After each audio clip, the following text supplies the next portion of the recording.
This is a voice check. This is a voice check. Let me know in the chat whether you guys can hear me a-okay, if the music's too loud, etc, etc. You guys know the drill. We'll be starting in around 2 minutes. Ignore the timer. The timer's just there for, hey, it's the weekend timer. It means absolutely nothing. We're gonna be starting when it feels right. I'm just watching my, you know what, let's just, I want to put up the chart. Let's go ahead and put up the chart. Can I do that over here? It seems like maybe this nah,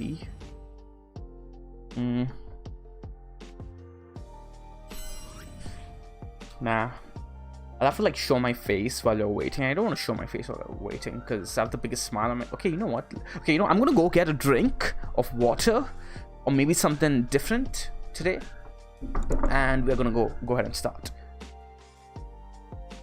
Nishan Satyam says loud and clear. Okay, cool, awesome. I'll be back. Schwarzenegger style.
All right, let's go. Good morning, good morning, good morning, good morning, guys. My name is Sean Dexter.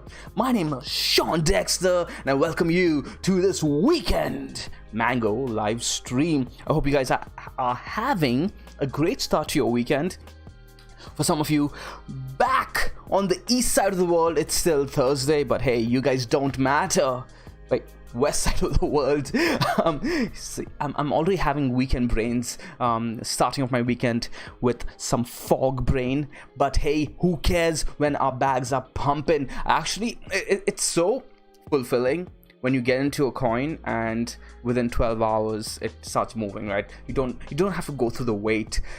But I don't want to instill bad habits in you guys. Sometimes patience, actually a lot of times, most of the time, patience will pay more than having those quick moves. And these kind of moves, actually, they do tend to build bad habits, so you want the move immediately. That being said, though, we've been looking at CHZ for a while, right? We've been looking at this for a while. It was about just being efficient with our capital, and I was looking for the right signs to get in, and we did start building the right signs somewhere around yesterday. I should just go ahead and switch on over to the dashboard real quick for you guys. You guys can see it, right? Yeah, I think you guys can see it. So actually, I should show off because a lot of people aren't aware of the favorites feature over here. So you guys can, by the way, favorite your coins, right? Use the star button over here to favorite the coins you like, and then just filter, right? And then it'll show you only the coins that you're looking at. Now you guys have a quick look at the coins I'm looking at as well. Link just entered my list a day ago, right? Yeah, around a day or two ago. I start seeing interesting signs on the dashboard, so I will be taking a very, very serious look at Link. I'm actually, for those of you who joined the stream and are watching, you guys get to hear that I have started building a Link position. Now it's a starter position, nothing too serious yet, but it's beginning to look interesting for me, at least for me, right? Just a couple of days ago I was complaining about how it's not been the most active market recently, but as soon as I see the right signs, guys, I will flip my freaking opinion, right? Happened with Ethereum. I was super bullish all the way up to 2,000, expecting 5,000 and 10,000, but when I saw the right signs, we exited back into BTC, and that turned out to be really profitable and efficient with our capital. And now we were back into Ethereum at around 1800-ish again, no, 1700-ish, and we hit a target of 2,500, looking for our next target at 3,000. Similarly, with every other asset, always know that if you guys treat Mango like a call/signals channel, you will pay the price, because we flip our opinion on a dime. So you need to understand why we are doing what we're doing, so you guys can flip your opinion when the time is right. Because we're not going to come out here and tell you guys, hey, by the way, guys, you should sell or you should buy. We will never do that. Okay, anyways, I always do this. I go off on a rant and I completely forget what I was supposed to talk about. So what are we looking to talk about? CHZ. So those of you who do have access to the premium version of the dashboard would have noticed or got the alert that CHZ did give us a call 22 hours ago. On the 4-hour, on the 12-hour, we did get the long 18 hours ago. The daily has not switched just yet, right? So now we're looking for this to switch as well. It may take a day or so, but that's when you get the rest of the trending move, right? Already though, we had a really good move. What were we looking for essentially? We just did not want CHZ to lose this Mango dynamic over here, especially on the USD pairing, right? It was one of those beautiful trades I always talk about, and we were talking about this in the seed recently as well. Rob pulled it up as well, one of my old trade setups I really like. There you go. Beautiful. I love when we see something like this. Falling channel onto major support. Dynamic switch green again yesterday as well. This is exactly what we like, especially when you see a candle like this, guys, right over here. Comes down, tests the bottom of the falling channel, and closes above the support line, right? In our case, the support line was the dynamic. So consolidated, broke up a couple of days ago, well, 3 days ago, tested the dynamic, or rather the falling channel. You guys saw how excited I got when I saw this, right over here yesterday, but the signs weren't there just yet. I said, hey guys, this is amazing, it's doing exactly what we wanted to do, but I wasn't convinced just yet. But then again, we started seeing the initial signs on the dashboard in conjunction with the dynamic taking out the high over here this morning, and boom, beautiful. Man, I just went on a long rant. I'm not even sure if you guys can. Oh my god, you guys can't see my chart. God damn it. So yeah, I was talking about this chart right over here that you guys did not see. So yeah, you guys did not see the USD pairing. You guys did not see the freaking BDC pairing. Damn it. Oh man. So let's go and do it again, shall we?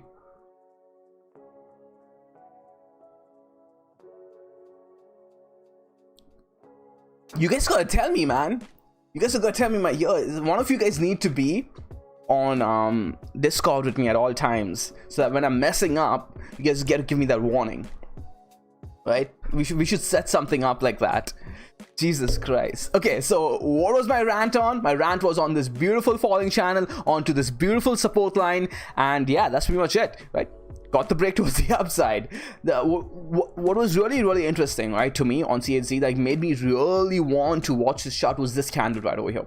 Okay, because you can have your indicators, guys, but if you don't understand all the other concepts surrounding it to know which coin to enter as opposed to others, right, especially in the bull market, because there's so much opportunity, right, you need to be able to pick the best opportunity by looking at the holistic chart, right? You want to look at everything. Okay, so what do we see over here?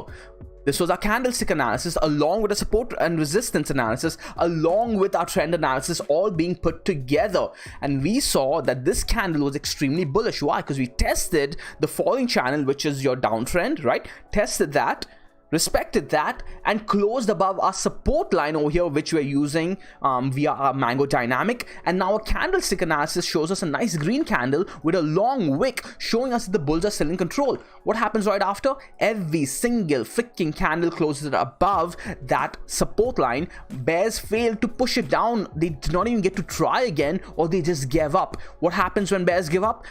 Price starts floating above, right? What happens when we floated above? Volume came in, bulls bought with conviction. What happens then after? We tested the channel one last time to show the bulls that, hey, this is serious. But again, I wasn't convinced just yet. I like the easier trades. It was around here when I started getting into my position, and now we're seeing that move right away. Now, do trades work out this beautifully every single time? No, man, they don't. But they don't need to work out every single time. If you get a good 30%, 40%, 100% move on one trade, those will pay for your losses, your 2%, 5% losses on your other trades. Yeah, that was my rant. I did it twice for you guys. That's how much I love you guys. Where's my love? Show me some love. Hit those like buttons. Hit those subscribe buttons. Hit those bell icon. Blah, blah, blah. Do you guys know the drill?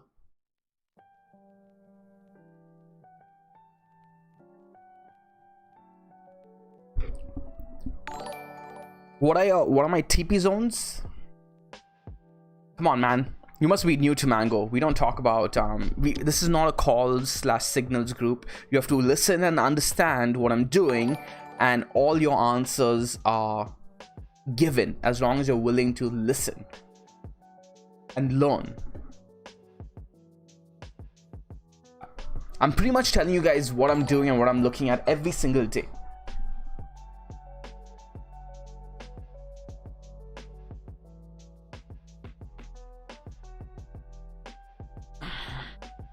Hey, how's it going, Ramsu? How's it going, Obina? I haven't said my good mornings to you guys. Nofil is in here today. How's it going, Nofil? Bob, hey Bob, how are ya? How are ya? If anybody needs proof that God has a sense of humor, Doge being in the top 10 is all the proof you need. Doge is the most fundamental meme coin in existence, right? Its existence is to be a meme. It's serving that purpose perfectly. It's hilarious because Krisha's family top signal went off in the morning when I woke up. I heard all the way from her brother in Canada. He PM'd me on WhatsApp. He's like, dude, are you looking at Doge? I don't know. I don't know how to feel about this. And that's exactly when it freaking dumps around 25%. But I was pretty sure it's going to get picked up right away because that's the volatility and the trend of the coin at the moment.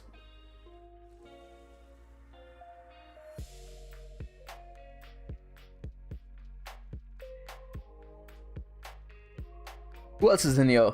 Obina, how's it going, Obina? Dogecoin, Dogecoin, Dogecoin.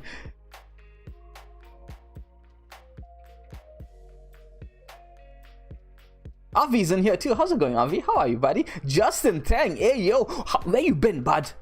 Where you been?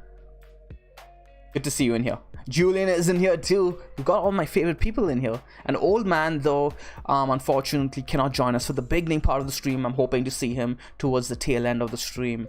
Nishan Satyam is in here too. Doug, how's it going? Doug says that it's not morning, it's 11 p.m. But you should know by now. Seen you around enough to know that you should know that it's always morning at the Mango Grove.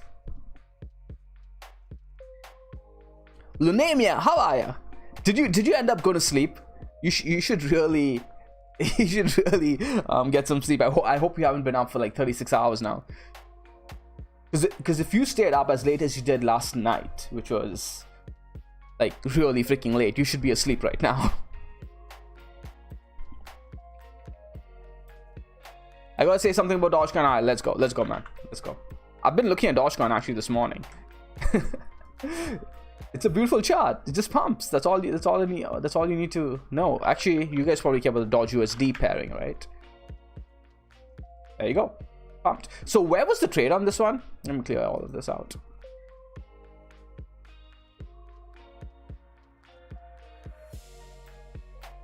As soon as we did this, yeah, as soon as we did this, you can place your horizontal here. As soon as this candle was taken out, or rather this candle took out this horizontal here, right? We essentially took, this was the breakdown, right? This was the breakdown where we went into consolidation.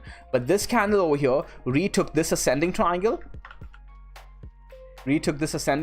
and basically invalidated or reclaimed the breakdown point. So that was a really good candle. And then continuation. Oops. So this over here, you can see that a lot of people had their stop buys, right? Their buy orders ready to buy the high over here if we did break out. Then we took out the highs on a candle close as well on the wick base, right? Took out the wicks, took out the candle closes. That was your trade. Initial position, second position, continuation. Great trade. Did I take it? Nope.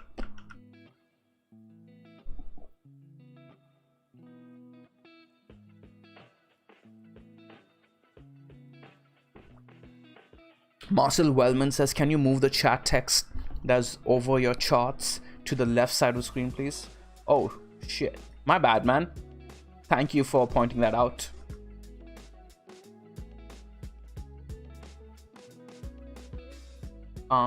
Is that better? Apologies, man. Apologies. I'm so bad at the stream thing.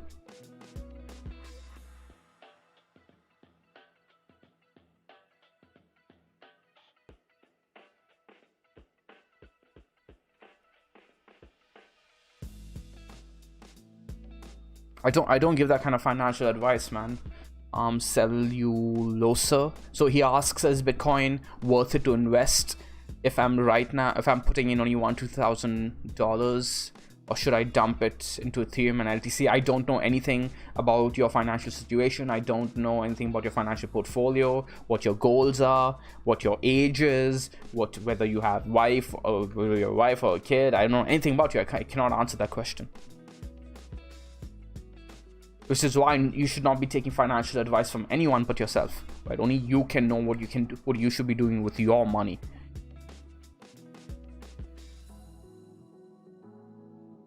Sandeep Pillai says, bro, I just joined in. What did I miss on ADA? Nothing. We haven't discussed Cardano yet. We will talk about Cardano soon. We were talking about Chili's, and I don't even know if it's called Chili's. Is it Chili's or CHZ? I don't know. CHZ. The ticker is what we discussed, and now we're looking at Dogecoin because everyone wants to look at Dogecoin. Avi says, we love the live streams. Pro, you're doing fine. You're doing great, Sean. Hey, man, appreciate that. Appreciate your support, Avi. You guys like you showing up here often, right, is why I keep doing this, right? As soon as we start losing the regular viewers is when I'll stop doing this. Obina too, right? So Avi, Obina, Old Man, the regulars, really appreciate you guys.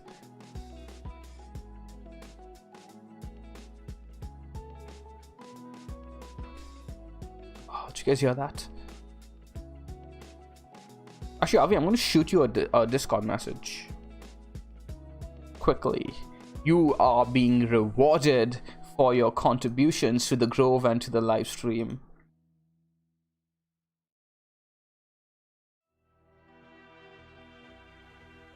Damn, I've never PM'd you. I cannot believe you and I haven't conversed via PM.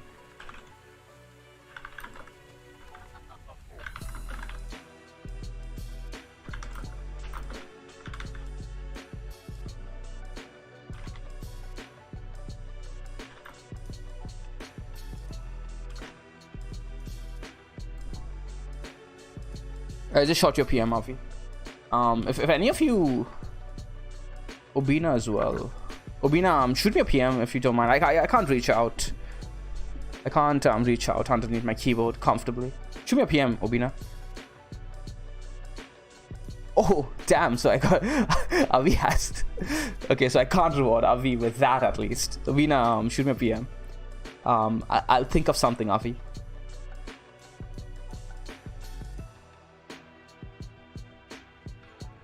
You see, I'm such a horrible business person.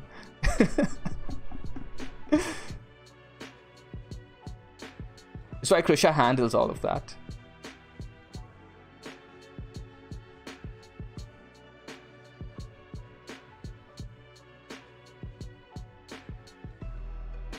Alright, so it's Chili's, yeah. Oh, thank you, Insanium.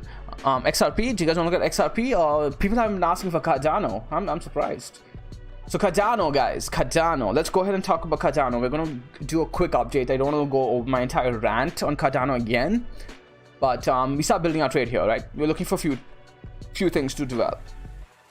We're looking for one, the weekly close, which we got. We got the weekly close, or rather, it's threatening to lose it at the moment. But I think we're gonna hold it as long as we close about 133. We're gonna get that weekly close. But we did take out the weekly highs. It's good enough for me. If you see an ugly candle though, I'll have to get out of the trade. And by ugly, I mean if we take out $1.25 and close there by the end of the week, I'll be getting out of my Cardano trade. I'll be taking a loss on the trade, likely. Yeah, I will be taking a loss because I doubled my position on the daily close that we got, right? On this daily close right over here, right? This candle close, I doubled my position.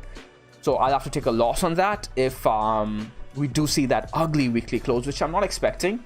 But if I do see it, it means that I'm wrong on my trade, right? Something I wasn't expecting happened.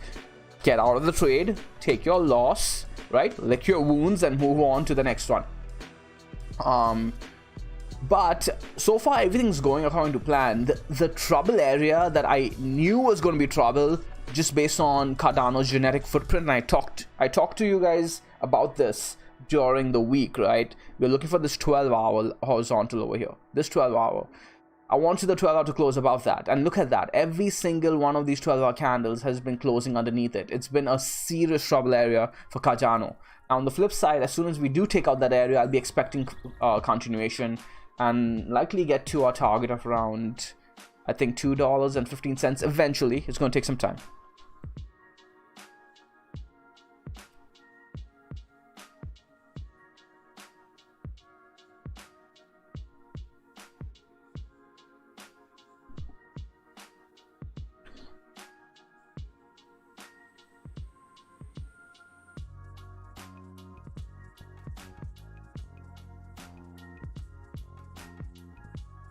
Kyle Medina, how's it going, Kyle? How are you, man? It's been a while. Been busy, eh?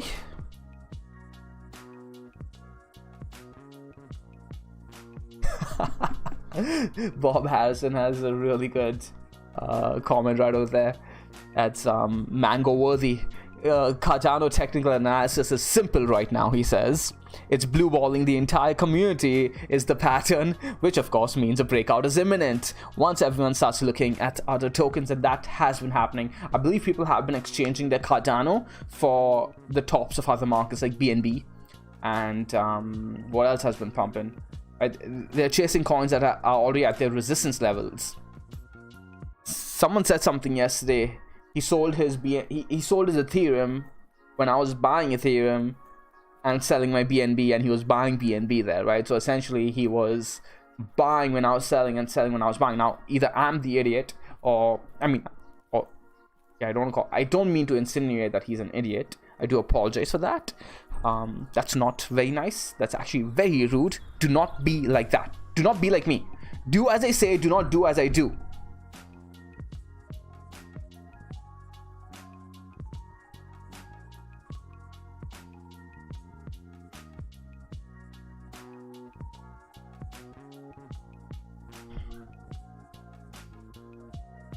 Hey Rishi Bisa.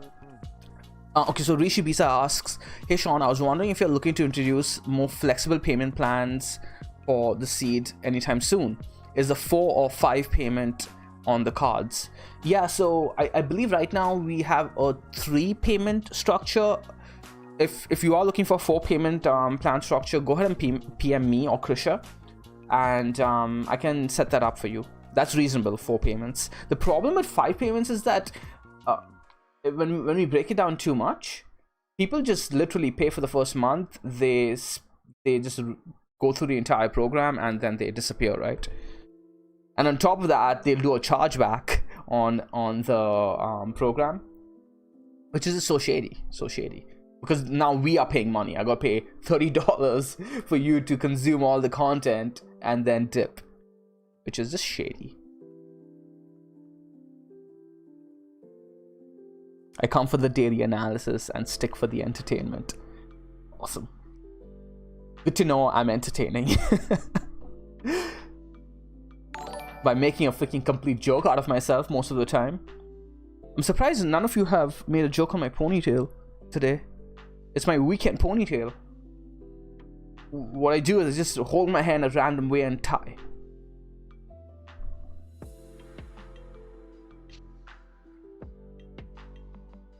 Yeah, man, Obina. It's cause it's usually stems from entitlement. It is what it is, man. Which is why I'm overall though I'm so proud of the community, right? We have really good people in here. Hey Bexa, how's it going, bud? How's it going?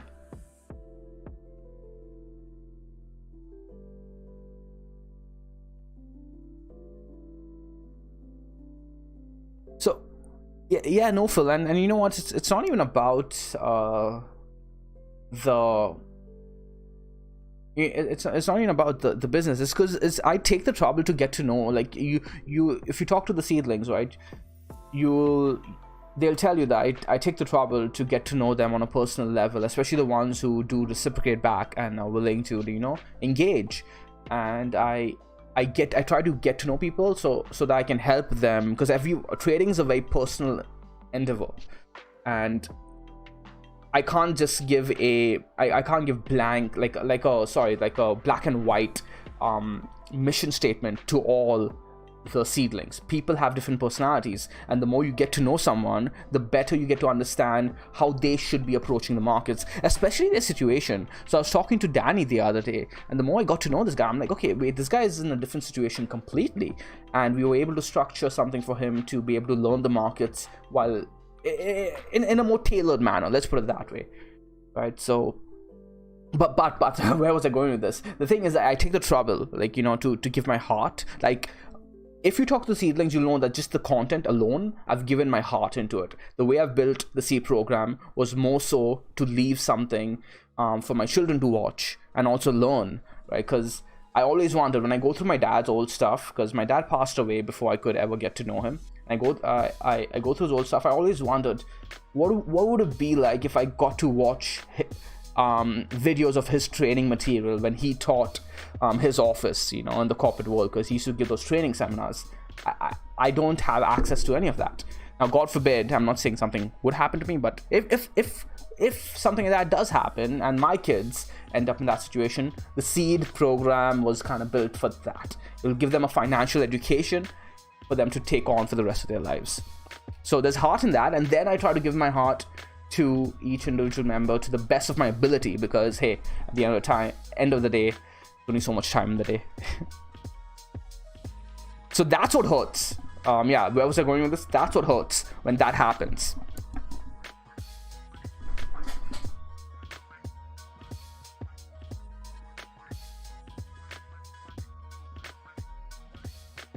Huge bounce on BNB. Let's go take a look, man.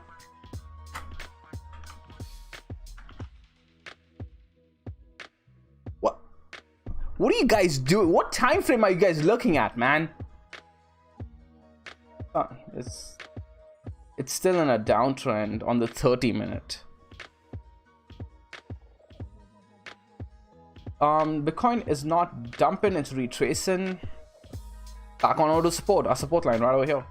It's giving people an opportunity to get in a position, in my opinion. Again, this is not financial advice because it could break down. It's a retest of the structure. Now what happens from over here is the question.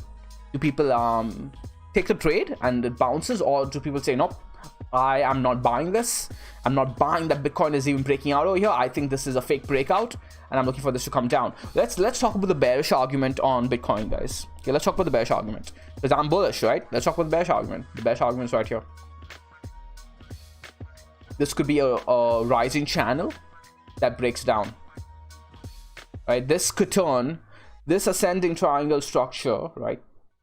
Kinda like an ascending triangle, could have a failed breakout and continue on over to the downside, break the uptrend, and we'll see a move going down, right? That's the bearish argument over here, which is completely valid. There's always a bearish argument to each side of the trade setup. Wow, I actually measured that perfectly without doing the measure move.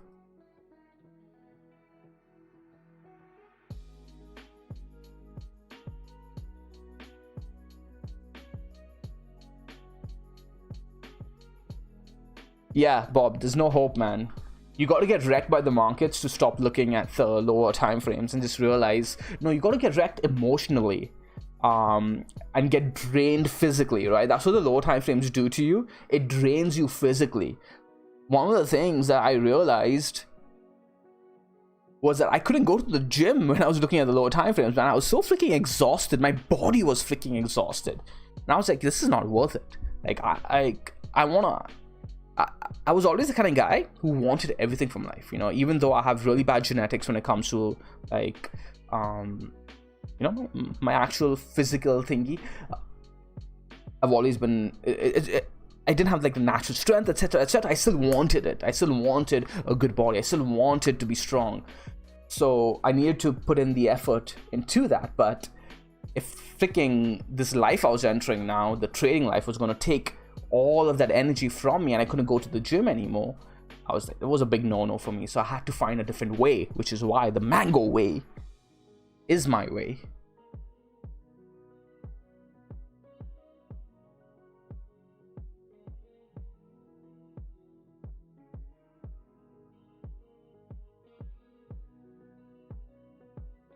Nantha Ravi says, I primarily joined the live stream to listen to your rants and out of crypto topics. That's awesome, man. I'm glad to hear that, because sometimes I feel guilty about ranting on.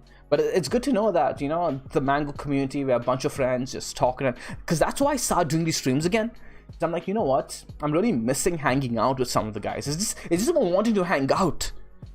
And with that mindset, I was able to come on over here and just be myself, as opposed to feeling obligated to doing picks. You know, people, or not picks, requests, I guess. People ask for a bunch of coins and I'm like going through them one by one. Holy shit.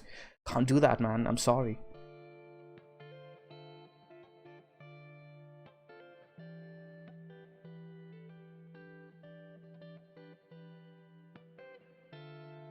The gym is cold for the mind. Oh, you mean good for the mind? Oh yeah, yeah. I actually, like, people think I'm a freaking nerd or an idiot, or they look at me weird, but I actually take my books to the gym, and because sometimes between sets I'm flipping through pages, especially when I'm doing compound workouts, I need a longer break, and my mind starts like going through ideas, or I forget concepts I need to revisit, and I don't want to be pulling out my phone and searching, right? So even in that case, the gym can be really no, I don't know. So essentially, I think the blood flow makes your mind work, right, and starts spinning. So now that's when I come up with my best ideas. I need to have my resources with me. Can we so I don't know what you mean, Charlie. Could security tokens like XVG and Monero have a future? That's a good question, Mohammed. I really would like to know that answer too. I hope so, yes, because if not, it means that government intervention is stepping in and winning. I don't know anything about XVG, by the way. I did look into Monero in 2017, 2018. when I had a strong interest in how they were actually implementing their technology, and I was really impressed. At the time, they were ahead of all competition at the time. I'm not sure about now. I just stopped looking at all of that. Jayesh is in here. Good morning, everyone. He says, I've been here, Sean. My chat wasn't working. Thank you for my message. It was nice to wake up to. Hey, man, no, thank you for the message you sent me. That was nice to wake up to. That was nice to wake up to. And a massive shout out to Ashok too. He messaged me with a massive win story as well. So I have to get through a lot of messages that I've received from the seedlings. I do apologize for not getting through all of them. Yesterday was extremely busy for me, so I'm going to get through them today. But yeah, massive shout out to Ashok as well. Jayesh, thank you guys for making my day, man. Ashok especially, because we had a conversation like around, I believe it was 2 months ago. 2 months ago. Wait, no, it's been 5 months ago. So around 5 months ago, we had a long phone conversation, and to see where he's come, where he's his progress and his achievements and his mental state, right? Like his mental maturity is just, it made my heart swell with pride. Like, I felt guilty saying this to him. I didn't want to say, man, I feel like I had a huge part in that. I didn't want to say that out loud because I don't want to take away from what he's done. But I felt really proud this morning. Like, I was reading his message while on the loo. So I'm sitting here taking a dump and feeling so proud. Oh man, so that made my morning, and Jayesh made my morning too, so it was good.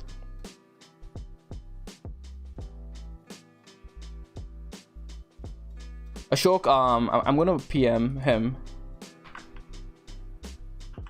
Just give you a shout out on the stream. What's the timer so you can go ahead and come here when... What minute mark is this, guys? 42:47, I believe.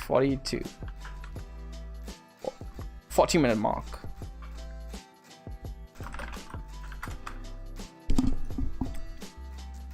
Charlie Abbott, thank you for the super chat. But he says, howdy from Texas. VeChain is melting down. I'm seeing 14-cent entry price. Your thoughts on the retrace? Yeah, we'll go ahead and take a look. I also just want to quickly check on something. Okay, yeah. I just wanted to make sure that I don't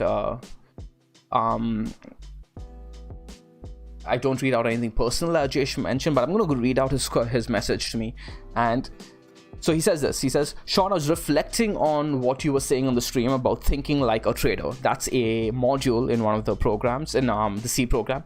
He says, I'm beginning to understand why you picked that module first, because it's the most important. You can have the best indicators, the best risk management, etc. But if you don't have the correct mindset, none of that other stuff will matter. I'm a slow learner, but I just wanted to take the time out of my day to say thanks for everything. What makes us good teachers is that we will always reflect. So Jayesh is a teacher himself, so he understands what it's like to be a teacher and what it's like to actually construct a program, right? And the reason I'm mentioning this is because so many people have come to me and said, hey Sean, maybe you should put the indicator modules first, maybe you should put the support and resistance modules first. I want to get into the meat of the stuff immediately. And I've held firm on how I have structured the flow of the program because of this, right? You don't understand how important mindset is until you go through the motions, right? So yeah, just want to give a shout out to Jayesh too, because when he said that, I'm like, yes, thank you. I feel even more validated on my stance on not switching the flow of the program around. Okay, so let's go ahead and look at Charlie Abbott's request. I really like the name, Charlie Abbott.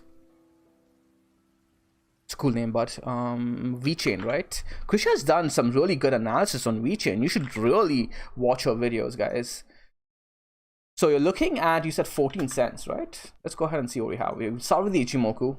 It's trending really well. Ichimoku is coming at 13.67 cents, but this is the daily. Let's look at the 12-hour. 12-hour Ichimoku is also saying 14.3 cents. Lining up, I would go with that, but I trust the 12-hour Ichimoku over the daily because that's what altcoins do tend to respect. 21 EMA over there coming in as well. That would be a definitely a good try for a trade. So that would be a 25% drawdown from its highs. Not bad at all. Daily, that's a good entry. I would look for that. You might be able to get a little bit greedy, bud, and see a wick down to around 13.5. Again, this is not financial advice. You need to have everything else in place: your risk management, your exit strategy, etc. You can look at the dynamic for confirmation now. Dynamic is coming in there too, man. So I would take that. I would be looking for around that level. That's good, bud. Nice analysis. Just ban. As soon as you see it, Abina, just ban. Be ruthless. Don't give warnings. Mango doesn't warn. We ban immediately.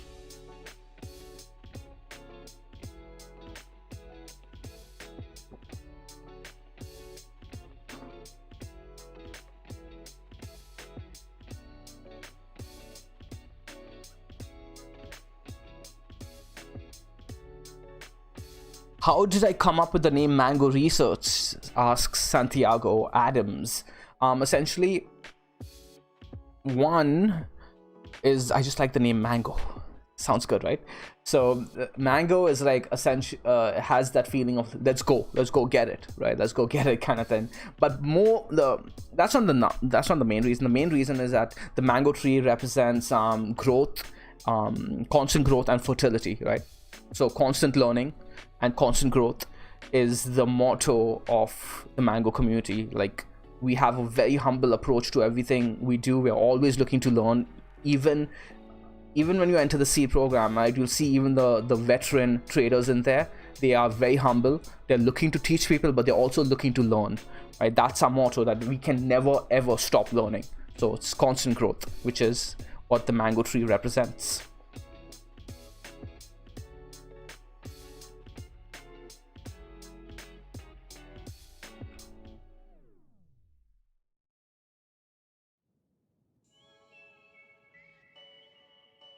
When your body moves, your brain grooves. I like that, Romsu. I like that, Romsu.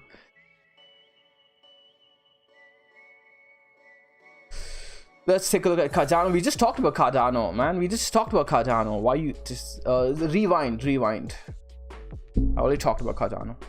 Don't spam. One is also holding support. One's gonna have a move soon. It's gonna have a move. It could be towards the downside, but one is gonna look a lot like Chili's to me. If it takes out this wick low over here, it's gonna break down hard though. Have a huge move towards the downside. I'm not looking towards that. Okay, just gotta remove this guy.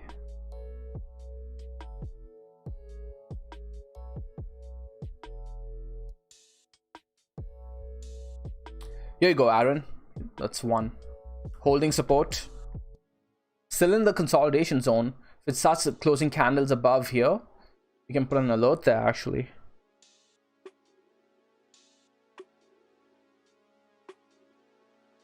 Yeah, let's look at Dash. I think Paul was also looking at Dash.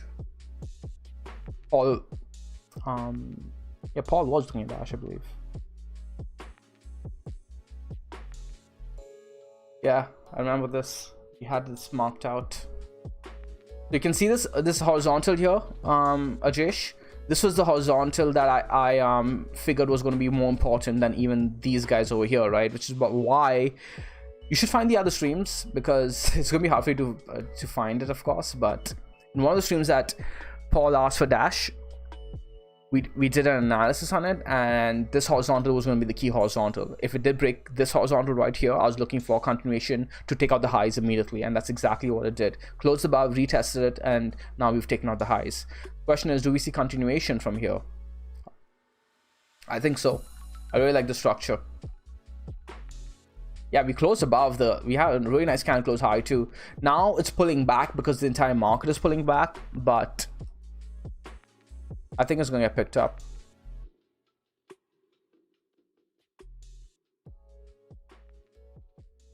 This is a retest of the previous highs at 332 actually. Right? We'll remove that though.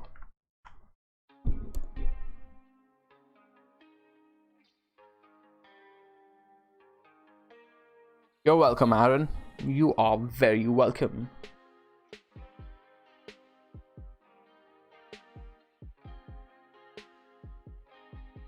But we fell short of the 20-cent target. And thank you, Charlie. That's kind of you to say. Where do we get up to? 18.9, You gotta be careful, by the way, Charlie, with not just VeChain, but every asset that has these round numbers. If you're looking to take profit, if you're looking to take profits at 20 cents, don't look for 20 cents as your take profit. You gotta front run that. Now there are gonna be times where you front run it and it goes and hits your target anyways. But you got to be okay with that. You got to take that trade. You got to say, you know what, I'd rather sell over there than get greedy for that 1 cent spread, right? Is it really worth it? Is it really worth it? You got to ask yourself. And if it is worth it to you, then stay in the trade, of course. But if you're getting in all the way from around here at around 14 or maybe even lower, if you're getting in at 10 cents and you sell at 19 versus 20, it's not important. Now, that completely changes if you're a trend trader. Okay, if you're a trend trader, then at that point you're not even looking to sell at 20 cents. So this doesn't matter. The high or low over here is just an opportunity for you to buy more into your position if that was your plan, right? You just don't want to increase your position without a plan. But yeah, what I'm trying to say is, if you have marked out a support level, a resistance level, and you've taken your trade from a support level, don't get too greedy with taking your profits right at the line. Selling over here, right? You got to ask yourself, because your risk now is changing. Your risk is changing. If the move has gone all the way over here, right? Initially, you've taken your risk from over here, okay? Now the trade has moved all the way over here. So now if you're playing support and resistance, you got to ask yourself, what am I risking the rest of the move for? For what, a 1% move? Is that edge worth it? Is that edge worth it? And then at that point, you're like, you know what, it's not worth it. Like, I'm risking a 25% pullback, or maybe a 30% pullback, who knows, just to get that one edge or that 1 cent move. Now, from your question, it seems like you aren't in this situation because you're looking to actually buy the pullback. So this is for everyone else, though, who may have been in this situation. Got to evaluate whether or not it is worth it for you to actually lose out on the entire trade because you're getting greedy for 1 cent. Now, for me, often, because like I'm a completely different trader, right? I will sit through massive pullbacks. I don't care, and that's because it's part of my plan. Because I'm looking for like a 500% move. So I'm willing to sit through 20% pullbacks.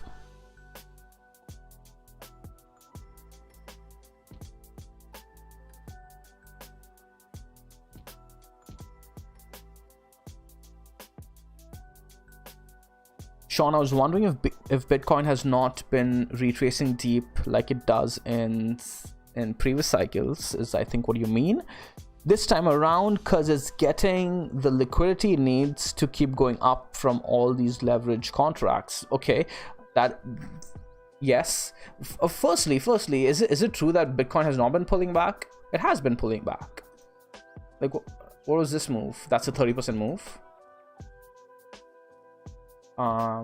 This was a 30% move, right? So it has been pulling back.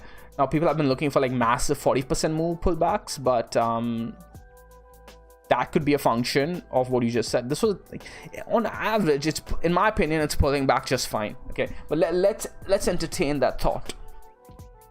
Let me confirm that you guys can actually hear me. Can you guys hear me?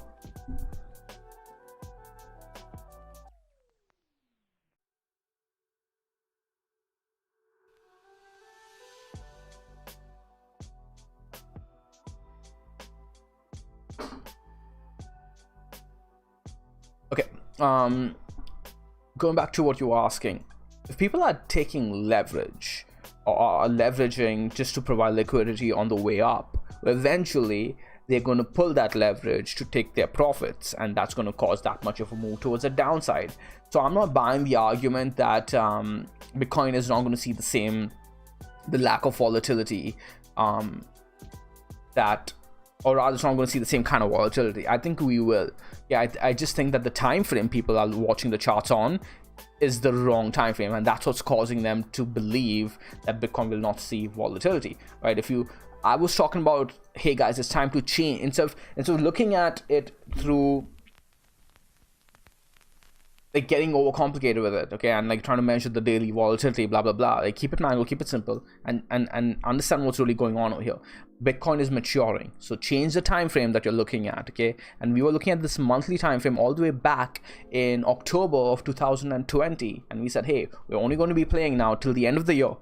Till the year closes, we're only going to be playing the monthly levels, which is why we were building our position, okay? Our leverage long position at 10,650 to 10,950ish. That's where I started getting really bullish.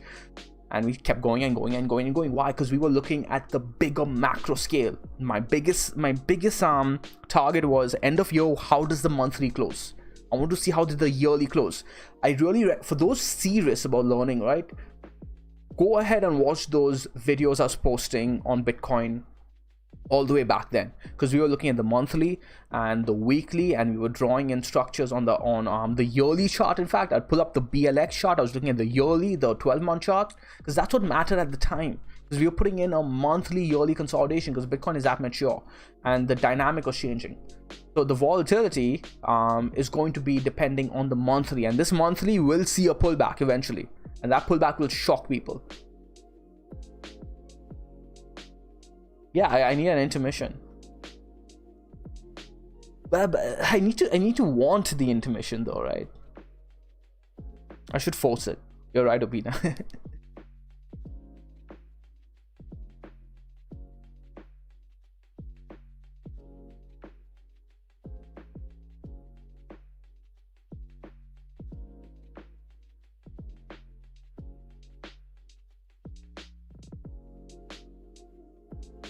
And volatility too, by the way, is irrelevant. It's completely irrelevant, because you need to understand that as the market matures and more money comes into the market, it allows for more liquidity, right? It allows for you to put in more money, correct?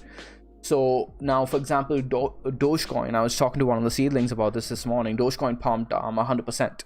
Okay, let me tell you that Dogecoin pumping even 200% would not give me the same nominal gains as Bitcoin pumping 10%, right? In terms of the position I'd be taking, the liquidity I'd be putting into Bitcoin as opposed to Dogecoin, because I actually don't know how liquid Dogecoin is. It probably is very liquid considering the activity on it, but in terms of its volatility, its profile as an asset, you wouldn't be putting in too much into that coin.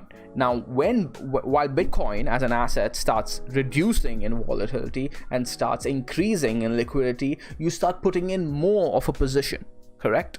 So even a 10% down move is still going to hit you nominally as a 30% down move back in the day, right? Or 40% move back in the day. So it's irrelevant. What really matters is the trend and how you trade it after taking into consideration volatility and liquidity. So while Bitcoin actually starts going up and up and up and starts increasing in liquidity, people are going to be stepping in with larger sizes, and that's going to impact how the market actually flows. Now, this, in my opinion, is also going to matter, or rather is going to depend on the amount of leveraged trades to spot trades that are being taken. And the leverage is going to start increasing and increasing, in my opinion, as we start going higher, and that's what's going to increase volatility to either direction. Right now, I don't think we're seeing as much leverage, by the way. I think you're making a big assumption by this is such a long answer, but you're making a big assumption on the leverage. I don't think we're seeing as much leverage yet.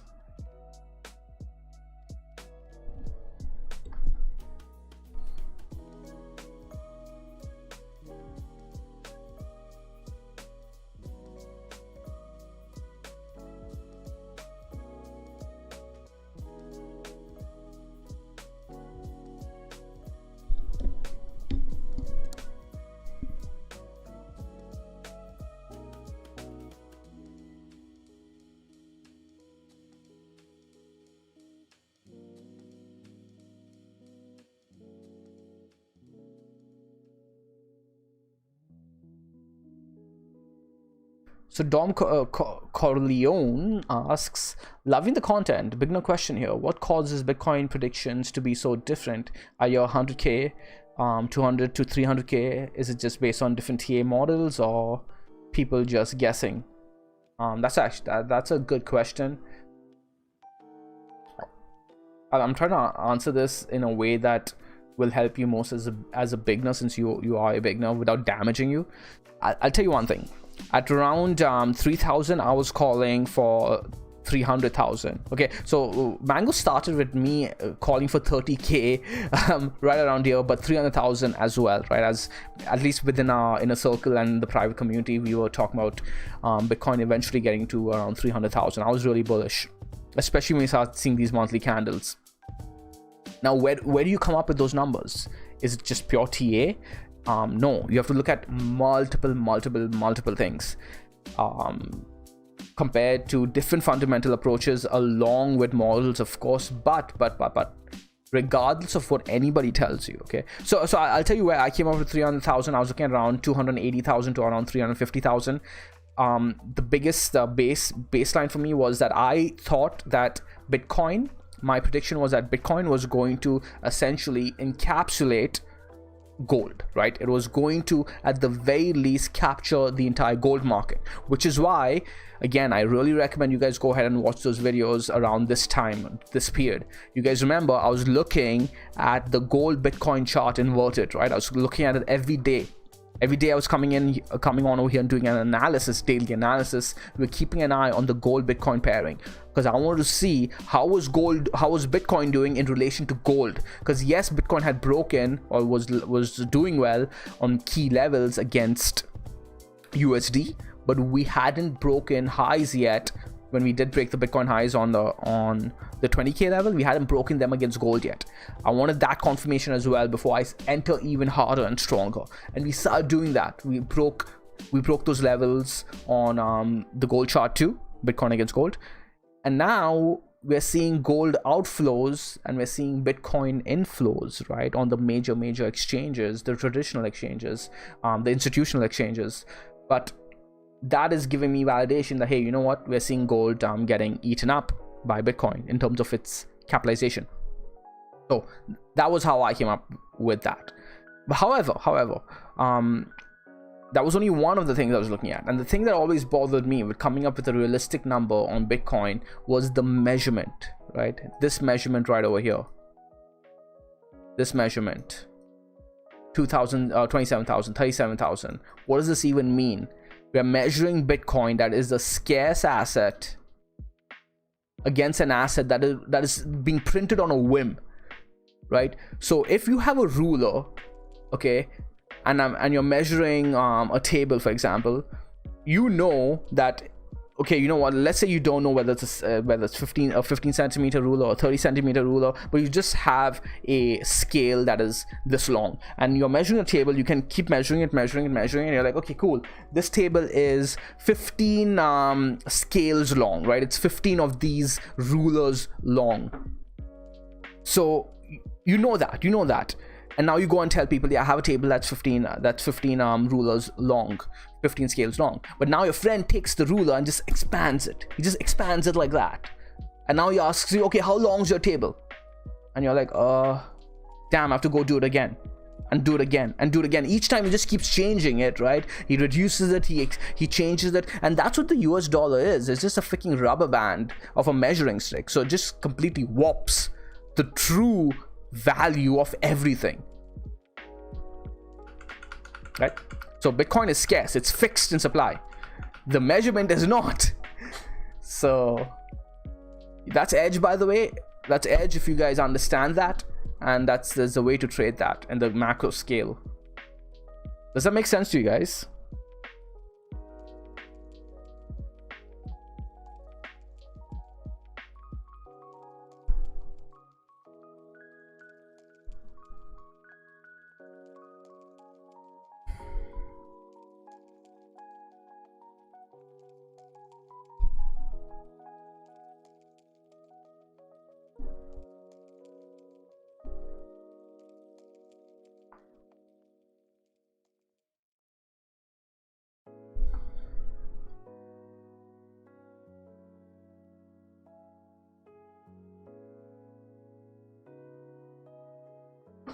Welcome, bud. It was a good question.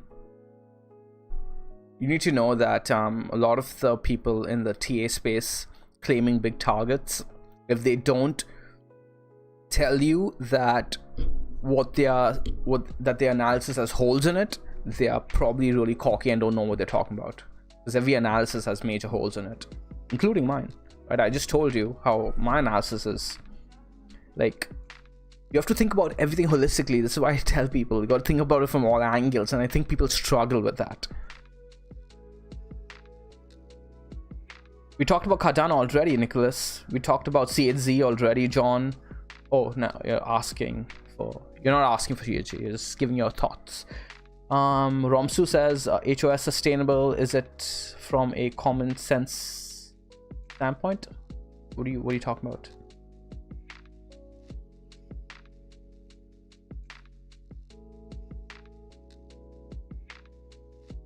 So Garima asks a good question. Zijan Zhang says, Sean, I love you, bro. Thank you, man. That came out of nowhere, but I thank you. I love you too. I love you too. Rom says, okay, wait, let me read out Garima's question first. How do you think the rising COVID cases and associated lockdown worldwide would impact the crypto space? Can that lead to a sudden crash like last year? Though in retrospect, that was the best buying opportunity. So it seems like you're looking for a buying opportunity on Bitcoin because of the sudden COVID rises or increase in cases. The difference between last time around and any situation in regards to COVID this time around is that it's going to be priced into the risk models right off the bat, right? So one of the things that we were talking about in the Mango Seed chat actually during that time was that you could buy insurance on your Bitcoin position for extremely cheap, and I made a lot of money because of that. Like, it was shockingly so essentially you could buy insurance using options contracts, okay, for extremely cheap because it wasn't being priced in. Any COVID all the COVID news was not being taken seriously at the time whatsoever. But the Bitcoin, so I couldn't trade at the time. So the reason I got really lucky in a way, because I wouldn't say that. I wouldn't really say that. Let's go back to the situation so you understand. Okay, this is a good question, Garima. Let's go back to the situation when COVID happened.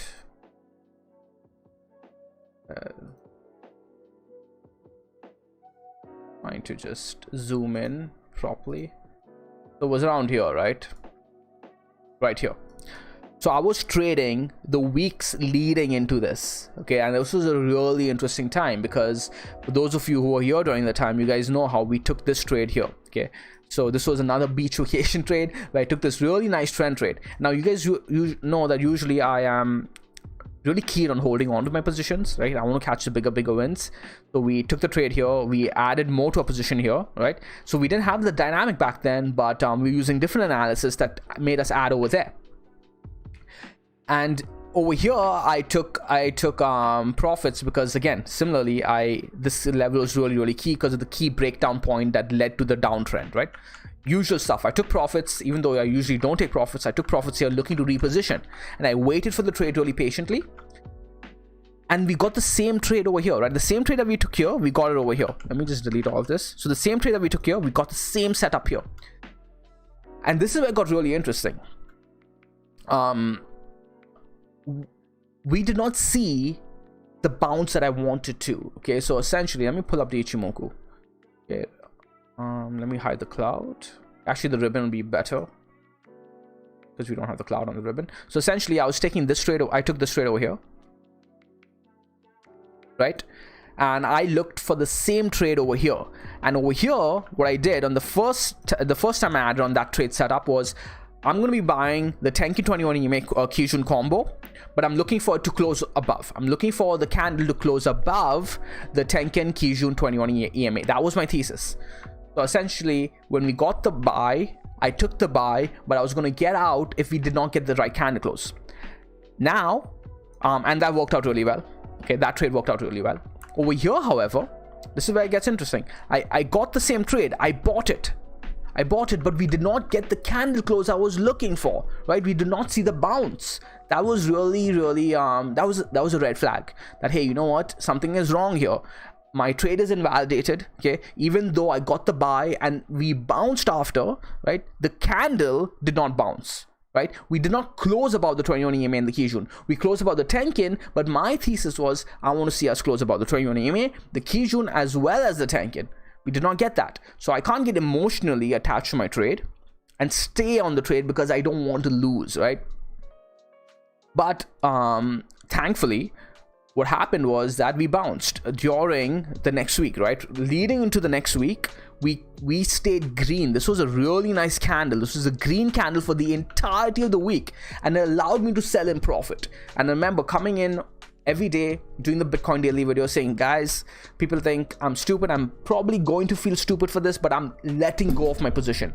So we were bouncing during the entire time, and I was selling my position as price got higher and higher and higher. And this is where it got really interesting.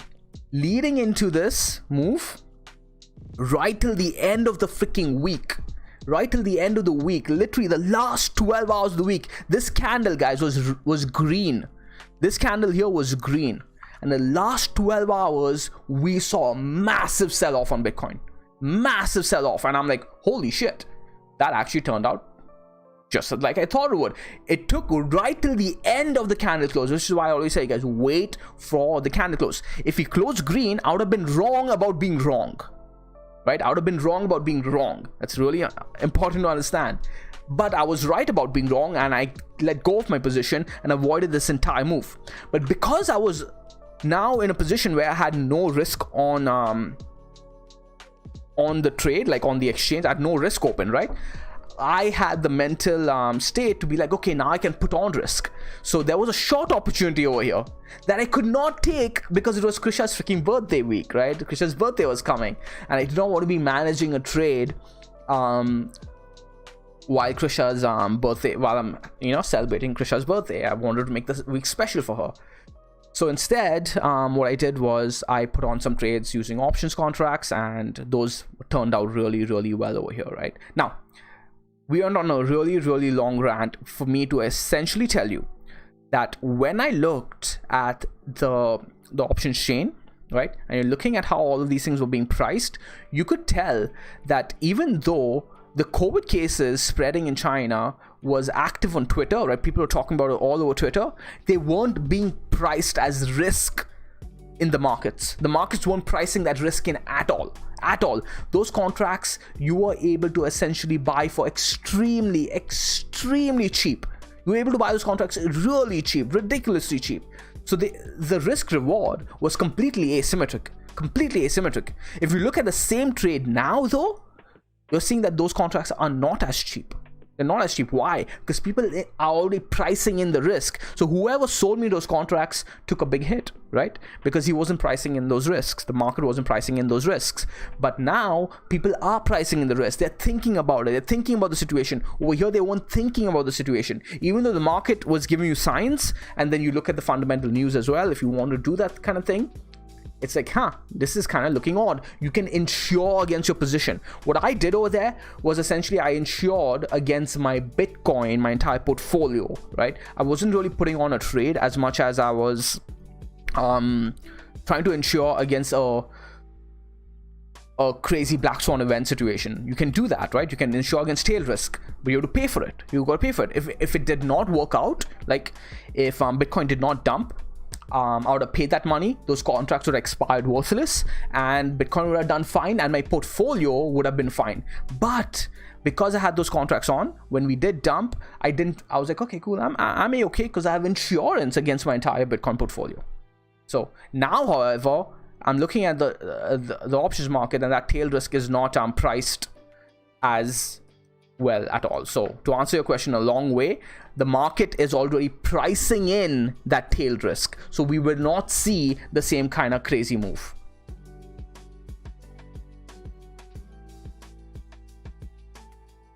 Sorry for the long freaking rant, holy shit. But I hope that was helpful to at least some of you.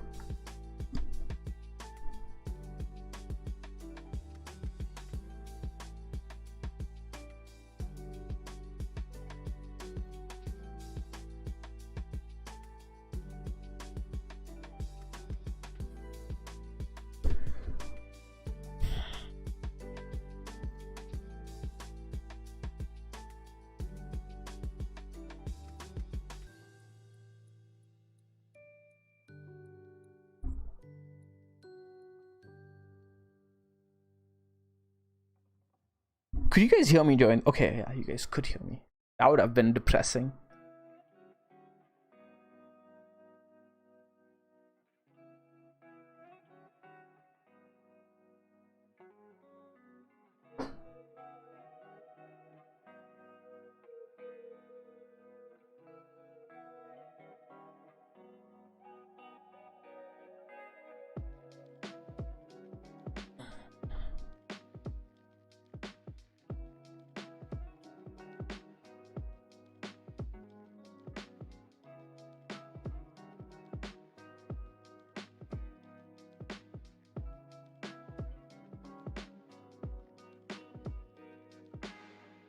All right, so I think now would be a good time to take an intermission break.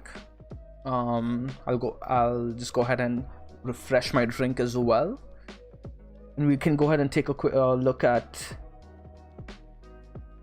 Bob. Don't freaking troll me, man. Jesus Christ.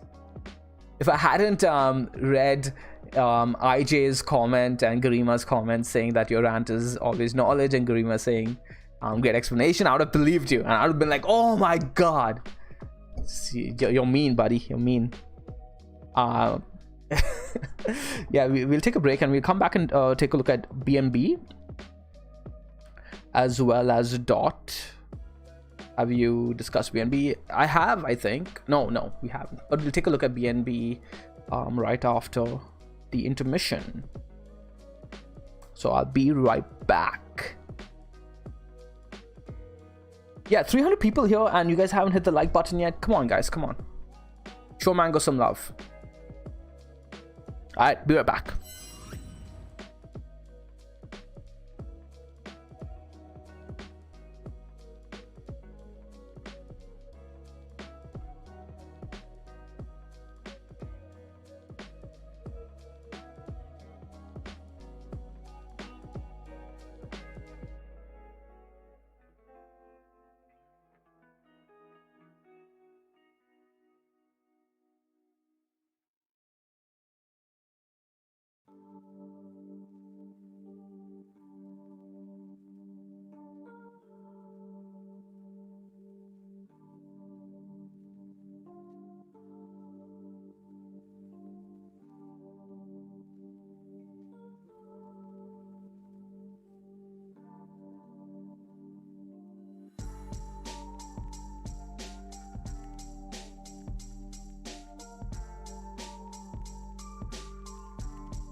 I'm back. How long was I gone?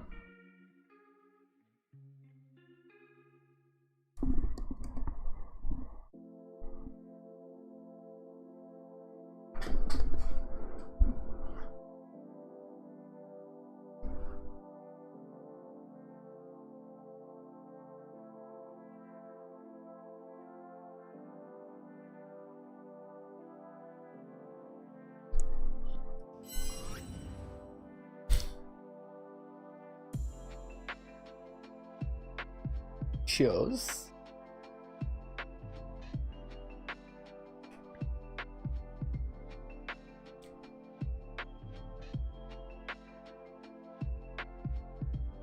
Did I miss something funny?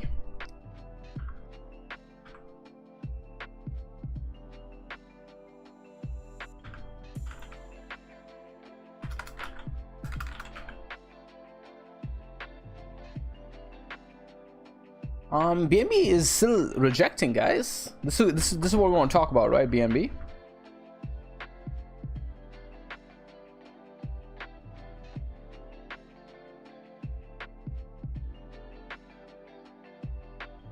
$14 minutes, not bad. I thought it was going longer than that.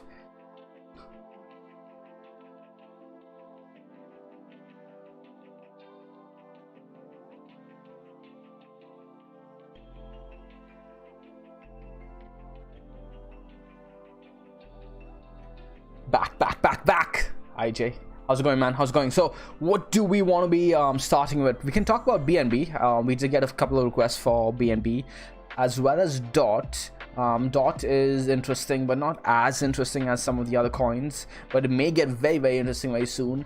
I do want to talk about Chainlink as well, but we can't start with BNB. There's really not much to talk about, guys. There was this ascending triangle, or rather a consolidation symmetrical triangle / ascending triangle that we were looking at all the way back over here, right? We had a target of around $600 right over here. This green line was my target, and what's been going on since was essentially we came smacked up against it, you know, closed underneath it, tested Mango dynamic, closed above the dynamic, went, gave one more test, rejected yet again. This was your big clue that, you know what, this is going to go into a more longer term consolidation, at least in the mid time frames. When I say longer term, referring it to was the 1 hour, right? Because as soon as we broke out of the weekly consolidation, we start trending on the 1 hour, and this is what we talk about. You break out of a longer term consolidations, you trend onto the lower time frame consolidations until you start consolidating again on the lower to mid time frames. Now those consolidations, right, could happen in multiple forms. So let's say you have an impulsive move up, right? Impulsive move up. You could have a consolidation that looks like this, or you could have an impulsive move up. You can have a consolidation that looks like this, or you can have an impulsive move up.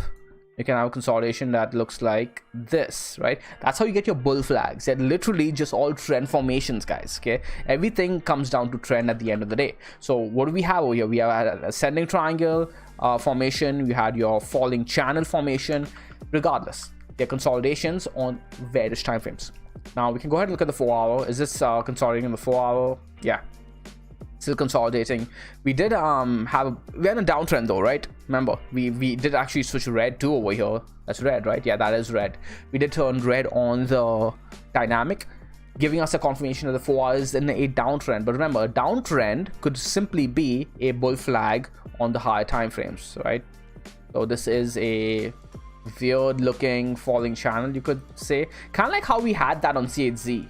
We had something very similar on CHZ, right over here on the daily time frame. In fact, we had a falling channel onto major support on CHZ. Now on BNB, that here, BNB, we seem to have something very similar, right? Falling channel. Now the question is, where's the support line? Let's pull up the 12-hour dynamic. Let's see what's going on there.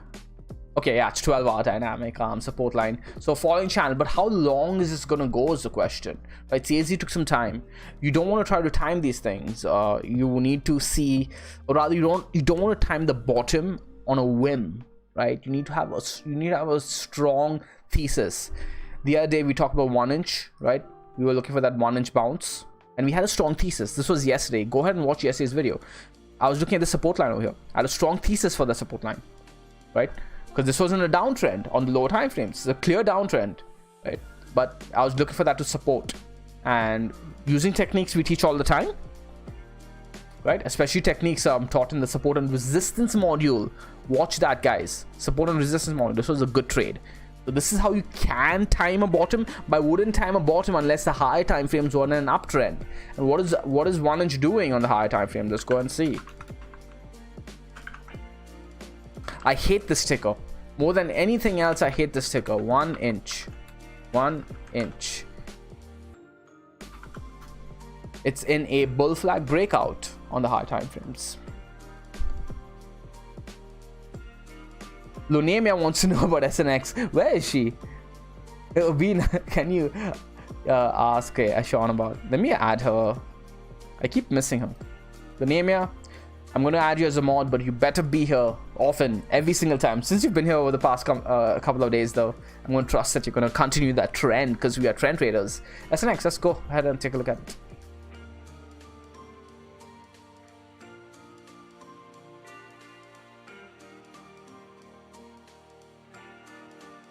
On the weekly,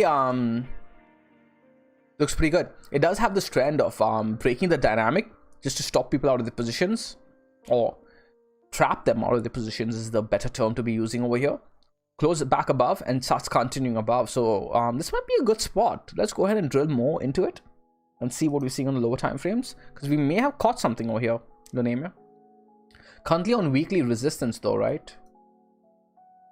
This is a structure, but I'm not convinced though that it's resistance. Zoom out on the daily, see what's going on over here. Yeah, it is resistance. Seeing it smack up against it. This is the USD pairing, since I know you are more concerned with the USD pairing at the moment. It's consolidating, Lunamia. It's not really it's in a consolidation structure, right? We are up against resistance, consolidating against this neckline right over here. It's only once we start breaking above this neckline that you're going to see the trend on the daily time frame looking a little bit better, a lot more cleaner on the daily. So again, consolidating on the higher time frames. We did have something like this, right, that broke towards the upside, which is good, but it still needs to start trending now. It lost its downtrend. The downtrend is broken, but I want to start seeing it really uptrend, because it's still moving sideways now. Okay, so this one is definitely trading on the high time frames. Right over here, you're seeing it look good on the weekly and on the 2-day time frame. The 2-day time frame has a falling channel on over to the Mango dynamic, a lot like how CHZ. So this is actually looking really good over here on the 2-day time frame. Really good. If I see a 2-day can close above 23, I'll be looking for it to test the highs at 28 and then eventual continuation. Actually, this may have a measured move to $30, somewhere around there.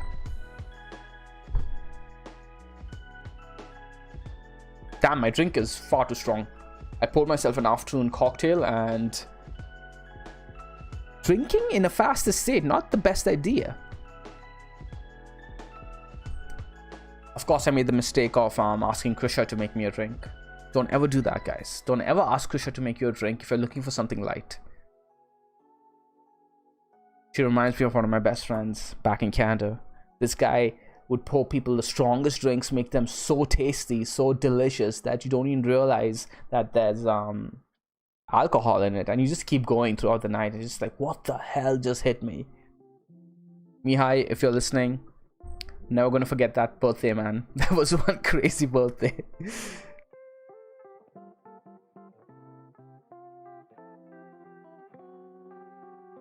Yeah, you have a wrench now. Congratulations.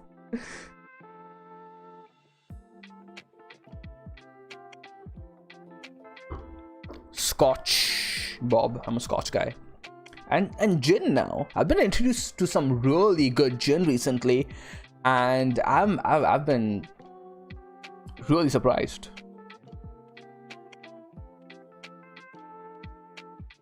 Hey Rita, how's it going? How are ya?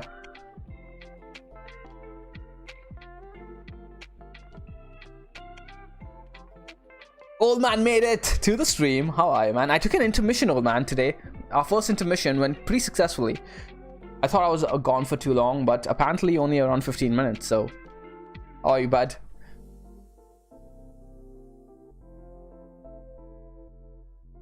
Win is looking good, Achip. You should take a look at it. Looking pretty good.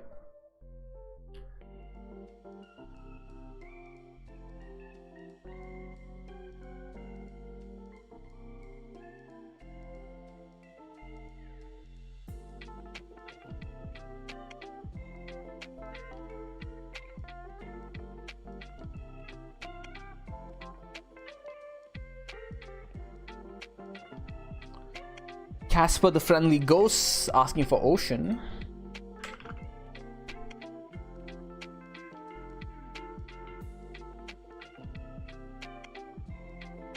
Testing support at the moment at $1.62. Looks like it's trending on the higher time frames. It's good. Rising channel on the mid time frames. If it breaks the support level on the weekly, I won't like it.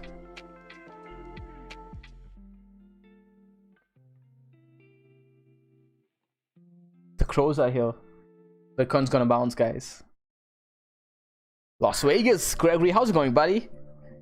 Welcome to the Mango Grove. For those of you who haven't hit the like yet, make sure to hit the like button. There's around 250 of you over here and only 124 likes. So clearly you guys do not like the video. I should just end the stream.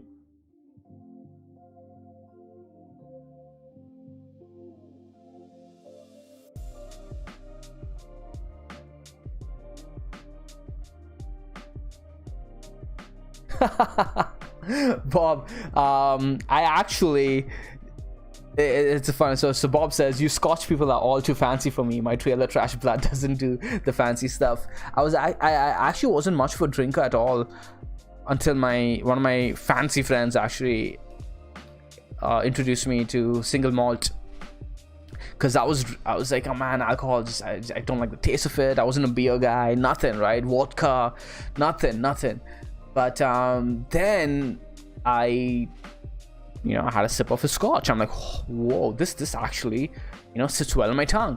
My dad actually was a whiskey / scotch drinker too. Now again, I didn't get to know my dad too much, but maybe that had a role. I don't know. Is it genetic that way? Because my dad really enjoyed scotch too. So I tasted that and I was like, damn, this is the first drink I ever enjoyed. And I was 24 at the time. I was 24 years old. So that was the first time I had a drink and actually enjoyed it. The first time in my life. And yeah, that's kind of why I gravitate towards scotch, because everything else kind of just tastes like just alcohol, right? You can actually taste, like when you're drinking single malt at the very least, you can actually enjoy the drink. At the moment, I'm having gin. So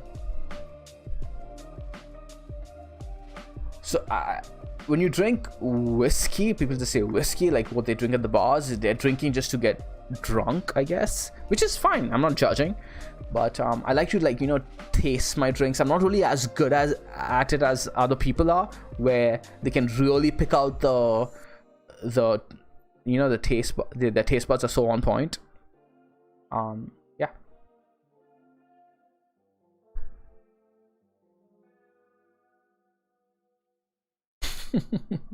Movie reference, which one is that? Sean, you need to drink some Mama Juana. That sounds awesome. Is that from the Caribbean? I'm actually planning on moving to the Caribbean. I'm not confirmed just yet, but I might be moving to one of the islands. I can't tell you guys where, of course. Don't ask me. Don't ask me where. Which island? Won't answer. I'll ignore the question. I used to be a lot more public about my location, but people decided to be really weird as soon as Krisha started doing videos, and it's just like, now I kind of get, I kind of always understood, but what women have to go through in the crypto space is so freaking bad. It's just so bad, and you guys, us guys, all of us need to come together and put up make it better for their experience, because it's just not good, guys. Not good. And I spent a lot of time in Canada. And in Canada, it's the complete opposite, right? Women are really empowered there. They're really strong and they have a really good time. Now, I'm pretty sure I'm going to get hate for this, but I don't see why I should, because I'm really, like I'm one of the most equal guys out there. But either way, when I come into the crypto space, I come into the online world, I see the complete opposite. It's just because men feel like they're behind a keyboard and they can start being keyboard warriors and put on their strength to talk to women in really bad ways because they're behind a screen. It's weak. That's what you guys are, weak. Because when it comes to actually talking to a woman in real life, I'm pretty sure they don't have the guts to even say hello.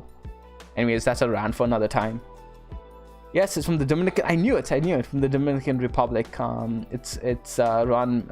I actually looked into Dominica as well to move as a potential place to move to.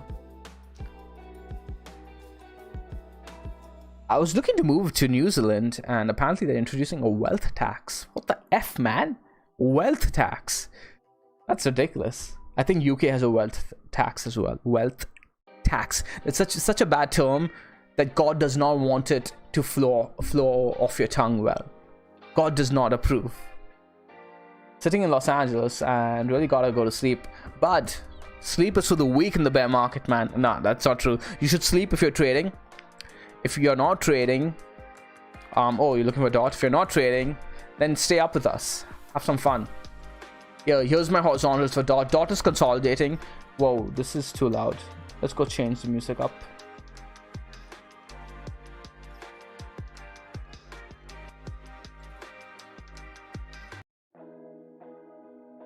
Dot is looking pretty good. It's consolidating. If it starts breaking around 46 cents, I'll be looking towards $50. Sorry, if it breaks $46, I'll be looking towards $50, but eventually much higher. It's kind of what I think Dot is doing. It's out patiencing people out of the trade over here. It's testing weekly support over here too at 39. The daily dynamic is marking out that weekly support really well.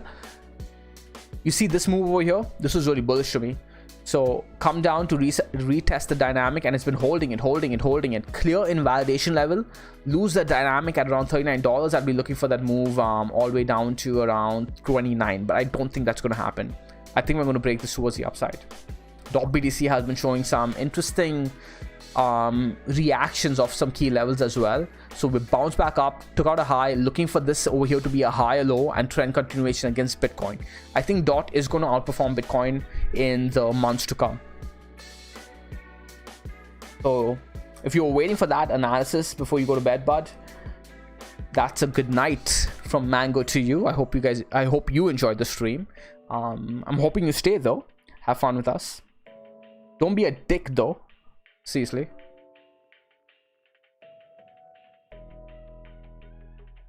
Here's a Dot.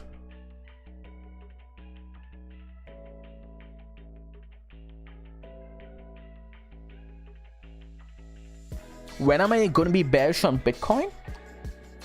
It's going to take a lot. Not a lot.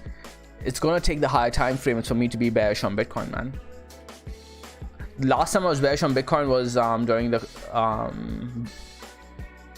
this zone over here. If I had the Mango dynamic, I probably would not have been bearish on Bitcoin. But I did not have the Mango dynamic, unfortunately. Could have saved me from the bad trade. Not the bad trade, the wrong trade. It wasn't a bad trade. At the time, it was the right trade. I was bearish on Bitcoin during this zone over here, from here to here.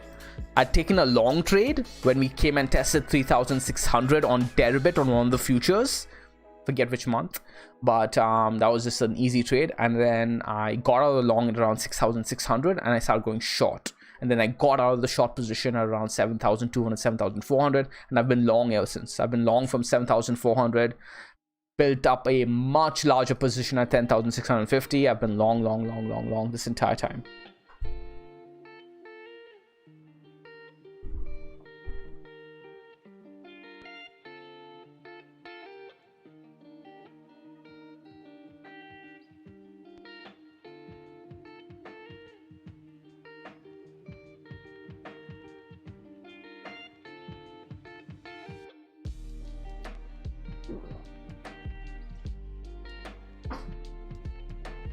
What was a good entry for ADA chicken nugget? The good entry was when I was spamming videos on Cardano during the weekly consolidation during this zone over here.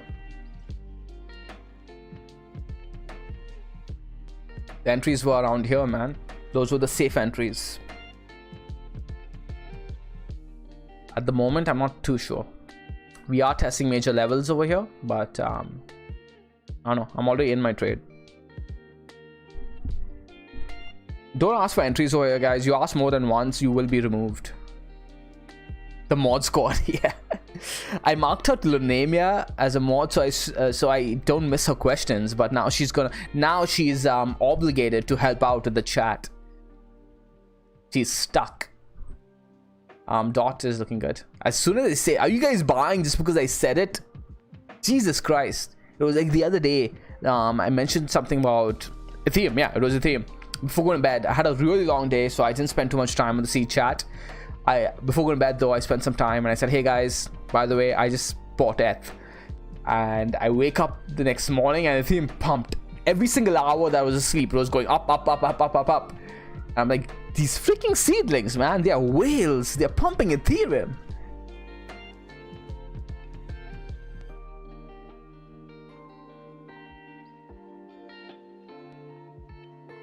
One on Shooking Crate too. Think it's gonna bounce here, high low.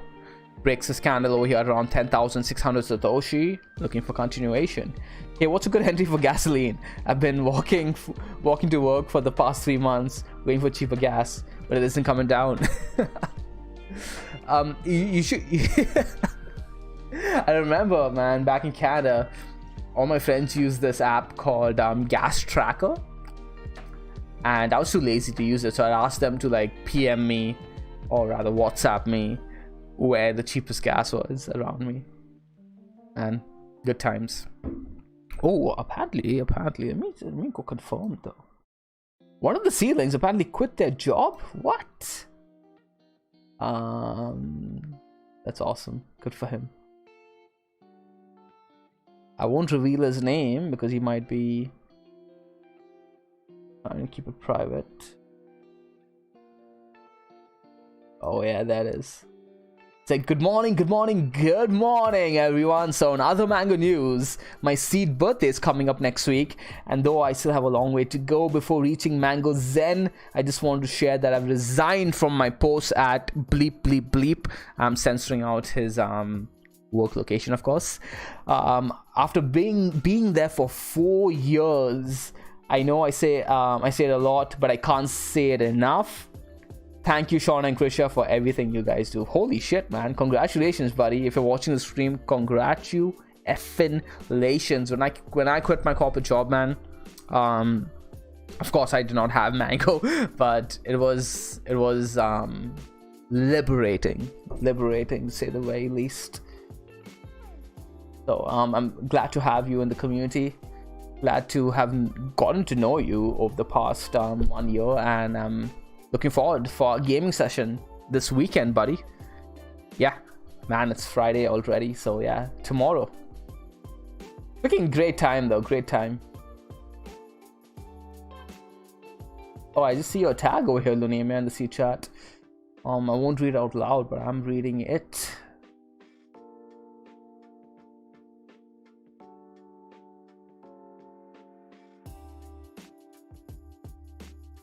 Nice. And I'm looking at around 10 people.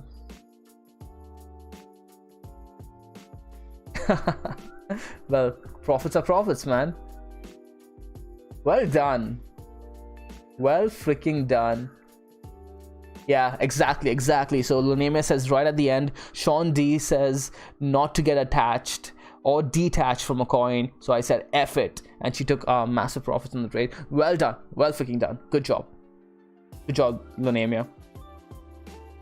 Man, I have to catch up on the chat.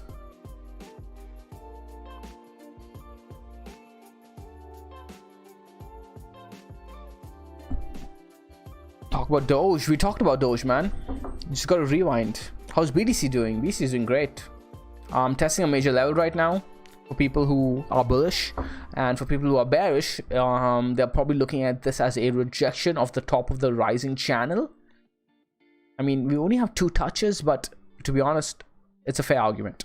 So if we do reject over here and we do start breaking down underneath 59,000, I'll be looking for this level over here to get retested eventually at around 55. We lose 55, I'll be looking towards 44,000, towards the downside. But I'm bullish, I'm long for now. If I get invalidated, I'll get out. But I'm looking at this as a retest of this structure towards the upside.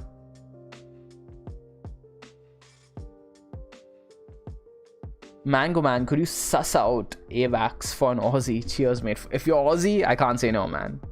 Cannot say no to kangaroo land.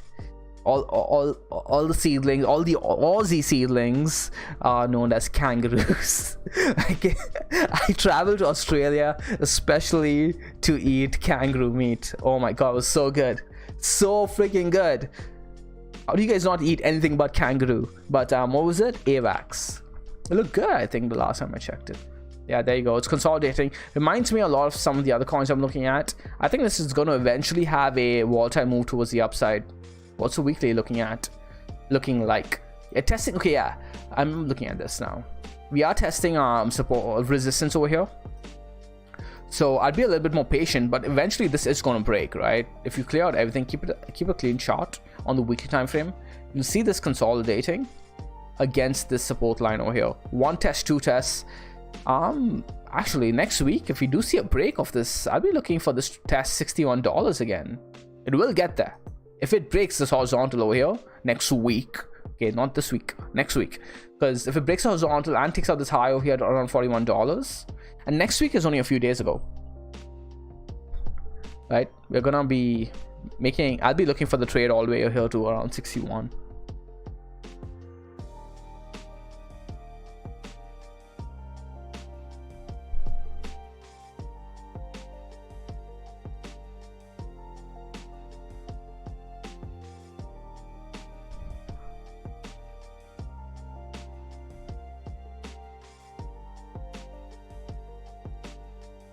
Hey man, welcome to the stream.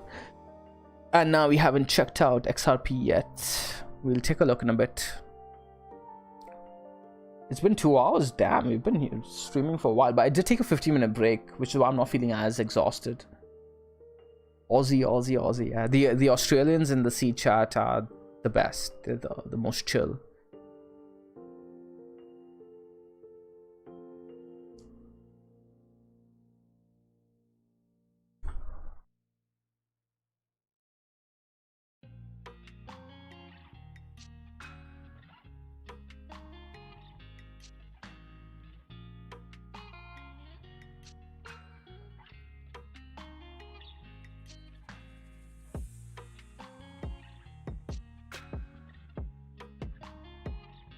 Cheryl says, hi Sean, thoughts on EGLD? I think Krisha's done a analysis on EGLD. I like the chart. I think you should definitely check out her analysis. If you have already, I'll take a look at it. But I want to take a look at XRP because people seem to be asking about it. That's what Lonemia says, as well as TRX, right? Shankar asks for TRX. Let's go ahead and look at TRX. TRX is doing what we expect it to do, right? It's wow, it's checking on the high too here. Yeah, it's looking freaking fantastic, man. So we were looking at the structure all the way back like weeks ago. We broke out of the structure and it's gotten up to way past my measured move, I believe. Actually, let's go ahead and check what my target was. Yeah, way past it. I was looking at around 7 cents. It's gone way past it. So bull flagged around. Actually, let me put that down here. Yeah, horizontal there. Bull flagged against it. Continuation. Looking great on the weekly time frame. Bull trend aggressively. So it's drifting its way up, right? If you guys do remember, we talked about this yesterday. We're looking for candle close above 13.7 cents. We talked about this specifically yesterday, and we got the candle close above. Retested it. Continuation.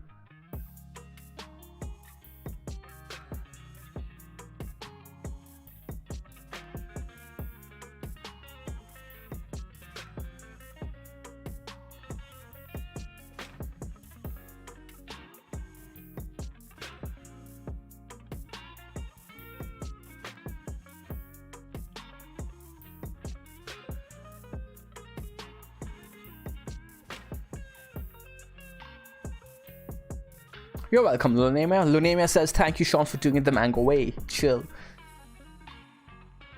Let's see what else do we have over here.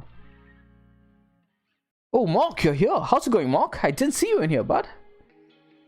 I'm gonna go have a nice cold morning shower. Keep up the modding, fellow mods. How's it going, Mark? Have you been the one taking care of the chat? Thank you so much, buddy. Thank you so much. I know it was you last time around. Appreciate it a lot. CHZ going for it, hitting our resistance level and taking a leg down. Unfortunately, I do have a CHZ bag. I want this to blow through. Of course, it's not going to. Lagging here though. Interesting.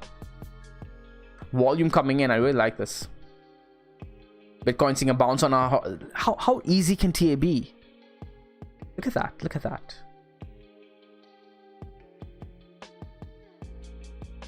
Yeah, Bob, way too many people in BNB right now. Seems like crowded trade, but it may recover here.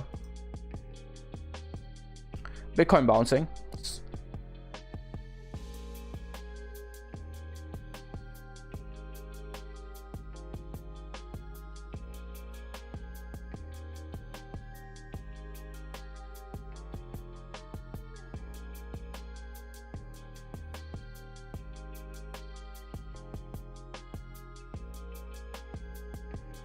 I just looked at TRX. Kusha's got, I think Kusha's doing a video on mana today. You should definitely watch that, Kenneth.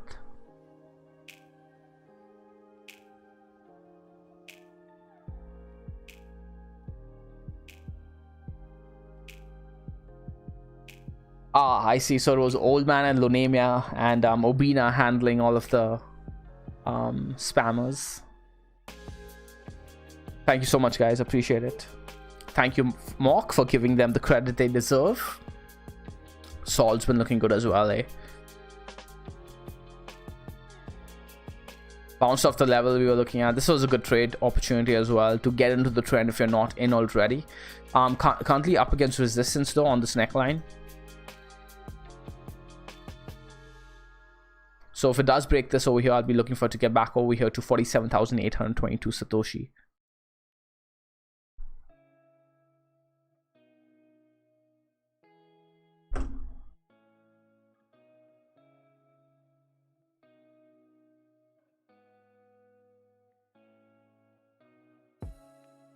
Go back to Bitcoin.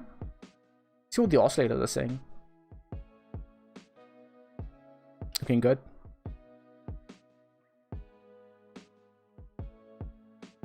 Crossing down over here on the 12-hour.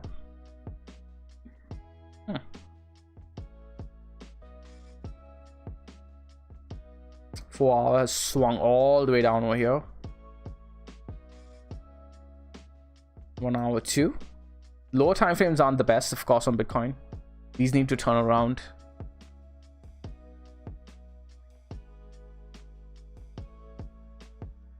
Bob Harrison says, I'm still betting that the coin burn has already been priced into BNB and was one of the things that helped the most recent run.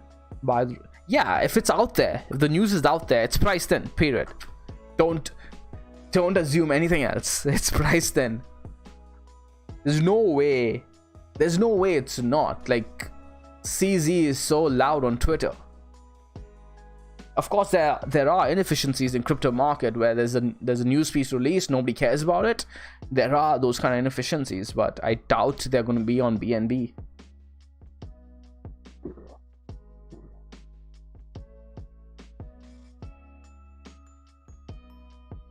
You're welcome, Arya. Appreciate the appreciation. You guys can go ahead and show your appreciation by hitting the like button. It's literally only 145 likes on this video. So it's borderline depressing. What the hell?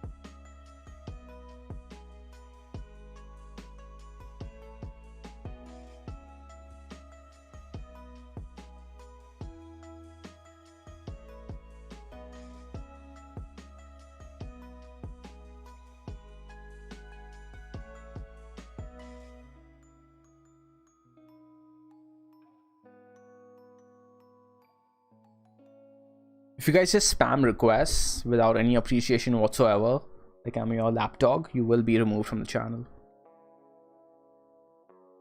You should also share Mango videos with your friends and family who are interested in Bitcoin and trading. They would love it. Yes, you guys should all do that. Share it with your family. But tell them that none of this is financial advice. Mark Gall says, hey Mark, how's it going, buddy? I think it's the first time I'm seeing you in here. How are you, man?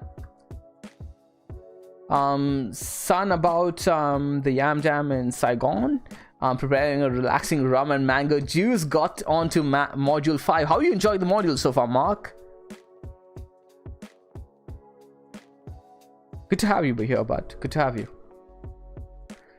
Guys, do something. Exactly, do something. Don't just be lazy.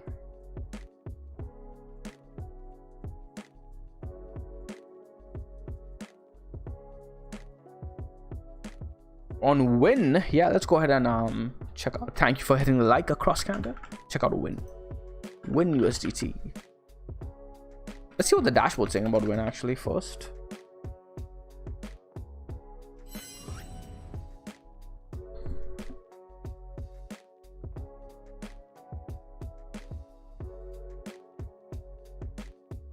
Jesus Christ, my hair looks like a mess today. It's the weekend hair.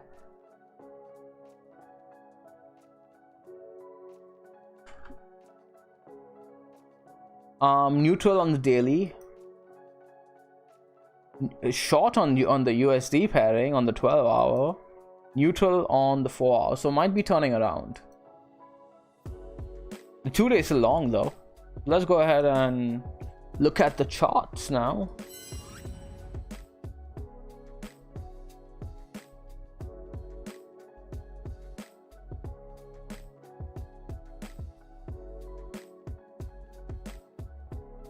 Daily looks like it's consolidating on support, and the 2-day on the dashboard is saying that the trend is still long, so this could be a buy opportunity, right? Because the 2-day is saying we're still long, the daily is sitting on the Mango dynamic support line.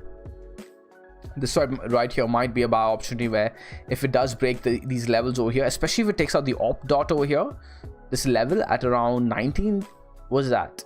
19,000? No, 197,000 Satoshi, so around 200,000 Satoshi.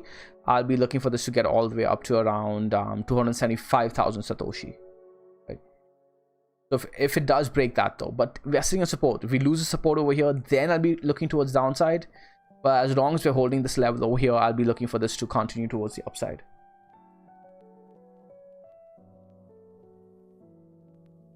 So guys, don't be selfish and just keep spamming requests without any appreciation whatsoever given back to the chat. I don't like that attitude. You're better off like finding a different channel at that point. Mark Gall says modules are really good. I got a few questions about how you need to perform to recover large losses. You shouldn't be taking large losses, but it's okay. I already got the message. Cut your loss. Exactly. There you go. Cut your losses. You shouldn't be taking. You're not following. And you've not reached the risk management module just yet, so just your questions will be answered. Damn chat, the guy's working his ass off for your TA and insights. Hit the like. Exactly, Charlie gets it. Oh, you're always in the streams, eh, Mark? Huh. Okay, cool, good to know. Mayank says you guys are absolutely awesome. Thank you so much, Mayank. Appreciate that, bud. Yeah, it's kind of annoying. Like Mayank says, apologies for the straight up request. People just come in here and they like spout out like coins, right? Assets one by one after the other, like I'm a fucking bot, and it gets annoying. That's why I stopped doing the streams to begin with. But I told myself I'm gonna come on here, do the streams, and be myself. If I don't like something, I'm gonna tell you guys. I'm not gonna try to put on a show over here. And you guys can F off and hit the X button, hit the dislike button if you guys don't like it, and find a different stream. Because I'm here to hang out with the people who matter. You know, like people like Bob, Lunamia, Obina, Avi. People who, like, I'm not going to deny them a good time because they're idiots out here who are just being entitled.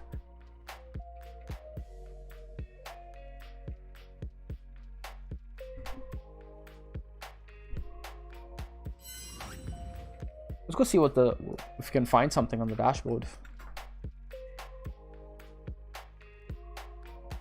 Dodge 316.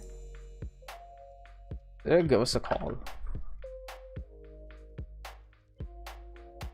12 hours. 12. It was long for a few days. 4 hour did give us a long around 8 hours ago. This thing was just long for the longest time. We just had to wait like a week and 3 days. Missed the trade though.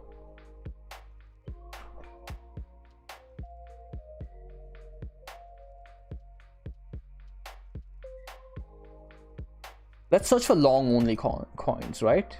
On the 4 hour, so we know that, and then we'll filter by filter time, right? So long only filtered.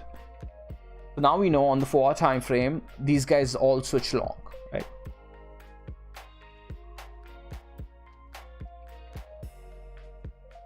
But remember, this isn't enough. We want to see that the higher time frames are also long. In fact, we should look for neutral on these guys, but we don't have that filter option here. Perhaps I should add that filter option here, eh? So a good combination is when it's neutral on the 4 hour and long on the 12 hour and the daily. But we can kind of get to that.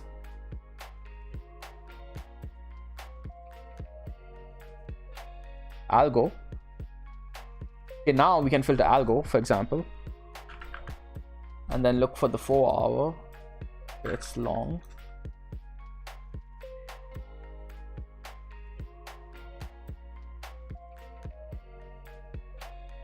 XTZ, that's interesting.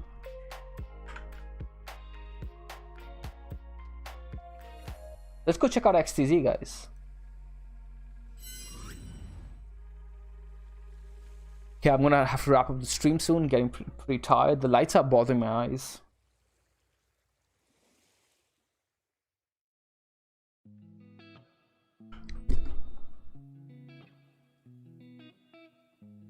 XTZ, guys, we found a winner here. You guys seeing this?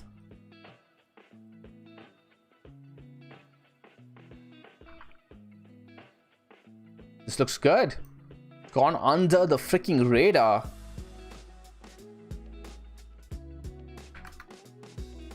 Really good. Missed it. Or rather, it's not been asked for recently either, right?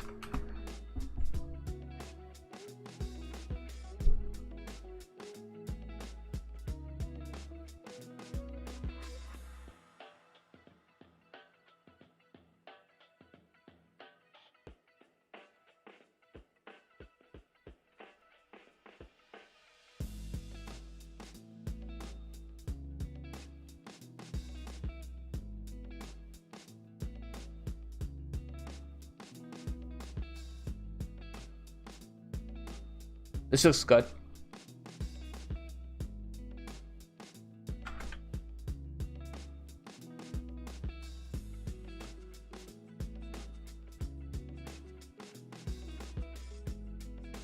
Really good.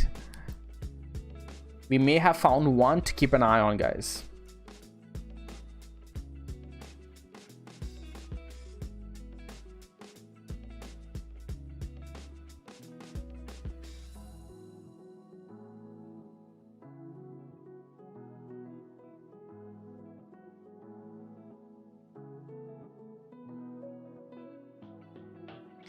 This is a fantastic retest right over here on the Bitcoin pairing. 20%. There's more to go though. This one can go, and this one can go hard. Probably test this level right over here actually. See the wick high, right? Over here, the rejection was a rejection of this structure here that bounced up. If we take the structure back, we'll be going all the way over here at around 2,500 Satoshi.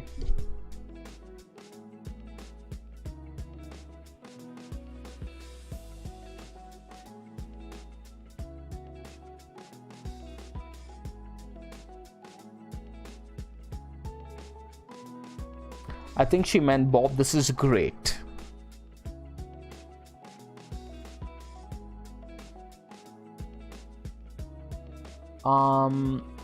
Lunema says it's very hard. Oh, sorry. Bob says it's very hard, almost impossible to create a bot that filters out spammy shitcoin requests because they are all unique. Yeah, exactly. Yeah. Because then we'd just be filtering out people who have like genuine requests too by mistake.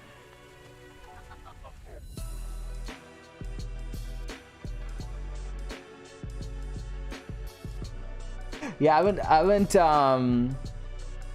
haven't played that in a while. I really should this weekend. So I want to save those kind of vibes for the weekend, but then I realized I need a break on the weekends, right? Especially since I've done one. I think I've been doing one since last weekend. So I did one on Saturday, Sunday, Monday, Tuesday, Wednesday, Thursday, Friday. So I've gone 7 days in a row now. I haven't taken a break. So maybe I'll do one on Sunday. Take a break tomorrow. But yeah, we need to bring back the Hakuna Matata. It's so mango. We can't not have that freaking theme song going on over here. Is there a promotion to buy mango? Mangoes, I don't know, is it the season to buy mango? Are you talking about the fruit or actual the mango seed program? We rarely ever do have promotions, man. We had one for Christmas because it's my favorite time of the year, and we had one for my birthday. We did not have one for Krisha's birthday because who cares about Krisha's birthday?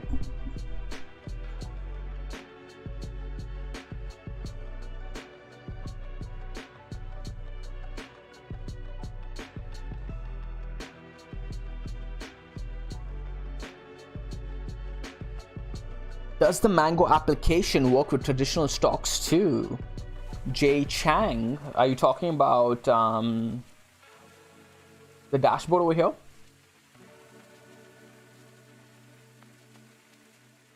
Trying to find it. Okay, right here. We're talking about this. It does not have traditional stocks on it. Okay, but I'm gonna go give you guys a spoiler, or rather a. What's the word I'm looking for? A teaser, I guess? No, it's not a teaser. I guess a spoiler. Essentially, it's going to be, for those of you who are on the stream, going to know this information.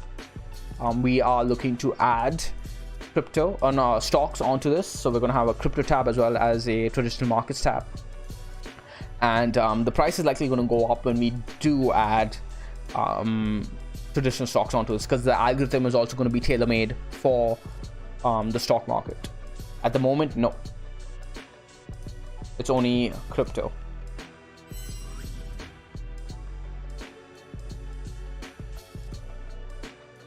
So people who do have, by the way, just to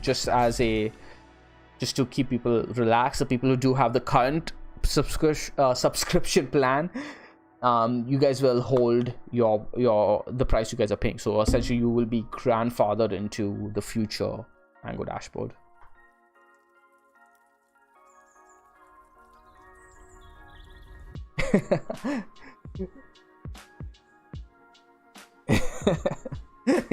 Old man saying LMAO savage. I think he's referring to Krisha's birthday, the Krisha's birthday comment.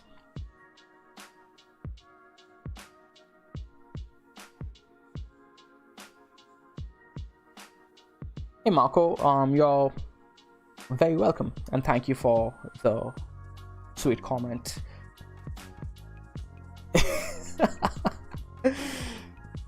Yeah, she's gonna put me on the couch today for that.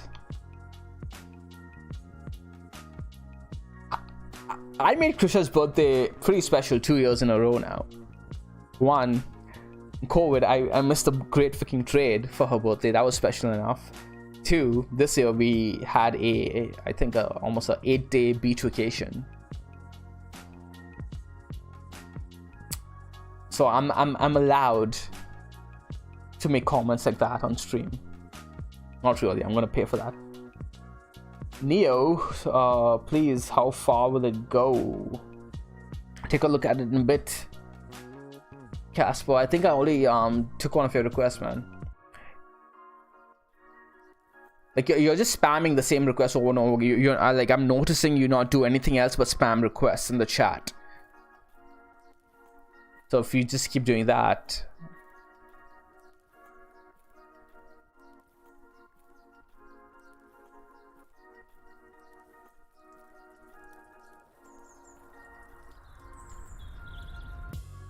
I'm really interested in watching this. So now on the 10-year yields, we have taken on the low that I was looking at, guys. If you guys have been watching Mango at least for the past 2 months, you guys know that I've been really interested. Where's my horizontals gone? What the hell? Anyways, the 30-year as well, we have gone ahead and taken on the low right over here, and I've been watching this like a hawk, right? My target was all the way over here at around 2.4 on the 30-year. On the 10-year, we are looking at around 1.70ish, right? Now the big question was, when was the Fed going to step in? And I had the impression that if we did take out this level over here, okay, or even before that, because taking out this level over here would be problematic for the market, in my opinion. So essentially, if we took out 175 and the Fed stepped in and said, hey, you know what, we're going to do yield curve control at around 175, that would get really interesting for Bitcoin. Okay, but we're seeing a rejection over here, which is still good. We won't see this come down. Still good for the market. But the real key is, when would the Fed step in and implement yield curve control? And they're not doing it just yet.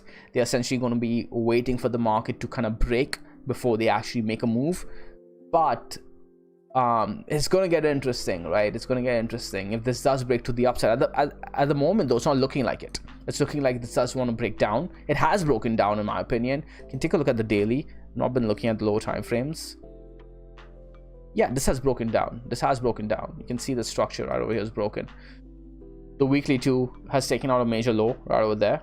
I'll be looking for this to come down, and that's going to be great for the markets to see this come back down to 1.12, 1.16, perhaps 1.18. This is going to be really important for your crypto. Don't ignore this.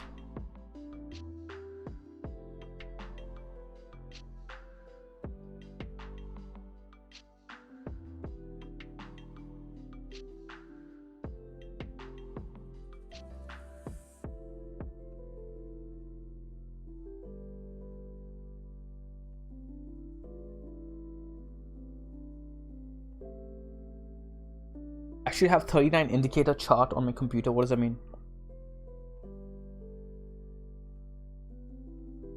Ethereum has been moving really well. It hit our target of 2500 too. Like, if you are not a crypto pure trader and you're more of a traditional market investor, or just used to trading real estate or whatever, like not trading it but buying real estate, for those people, and those people have been buying Ethereum, right? The traditional market traders who are not as active and are used to only small gains, like 20% is huge for them, right? They've been buying Ethereum, and they've been buying Ethereum ever since around 800ish, right? We were early on our trade around 300, 400, but people have been getting in at around 800. And you need to understand, guys, that to them, Ethereum has pumped 225%, 250%. The rest of you are comparing it to what altcoins are doing in general, but Ethereum is a different asset now. It's a lot more liquid. It's not as liquid as Bitcoin, but it's allowing for bigger traders or traditional market traders at the very least to enter this market and just stay in the trade without having to overtrade it on a day-to-day basis. And it's done really well, period. Like, all of you could have done it fantastic and probably outperformed what you guys are doing at the moment by just being an easy traders like Ethereum and Bitcoin. That's it. You didn't have to overthink it. I'm pretty sure you guys have overtraded your way into a losing portfolio as opposed to just sitting in one of these two easy trades like Bitcoin and Ethereum. Oh, hey, Hartham is here. How's it going, man? How's it going, bud? Oh, thank you for muting him. He was getting annoying. Sean, before we go across Canada, would go across Canada would like ETH. She asked. Oh, across Canada has asked for ETH. Yeah, I just covered ETH. So.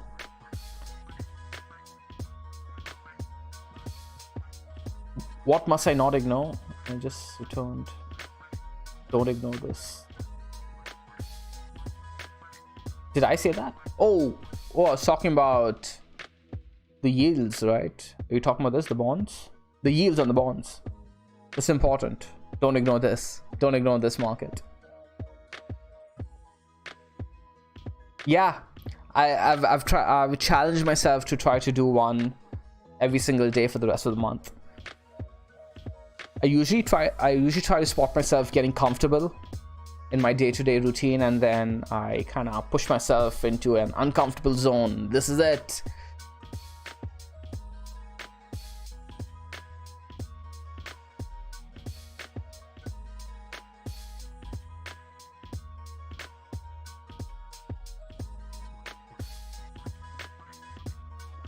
Jay Chang, there you go, man. Evaluate what you guys could have. Okay, do this. Evaluate what you guys could have done better in your previous trades, and evaluate, more importantly, what you guys could have just not done, just ignored completely, right? If you guys could have done better by not doing something, that's amazing, because now you know that you can do way better by just sitting on your ass, and that's a really good position to be in, right? If you had like actions X, Y, Z, right, and then you realize, hey, all I had to do was do X and not do Y and Z. Now you figured out that, hey, you can do less and achieve more.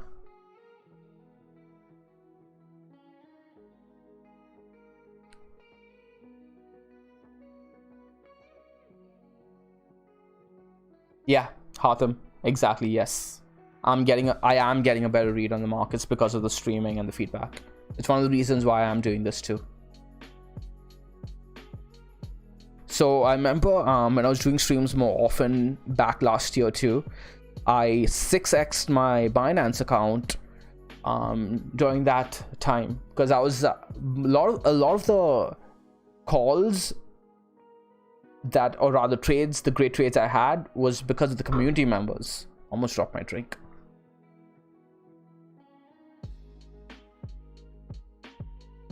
And it's also keeping me sharp, right? Because this in a way, I'll just be honest with you guys, like I don't need to, like, Bitcoin has done enough for me where I don't need to trade anymore, right? I don't need to trade, and you don't want to be in that position where you're not motivated to achieve more. But this puts me under pressure, right? Under pressure to keep like analyzing the charts and finding new opportunities, because you guys are putting me on the spot to like look at the charts. So yeah, it helps in multiple ways.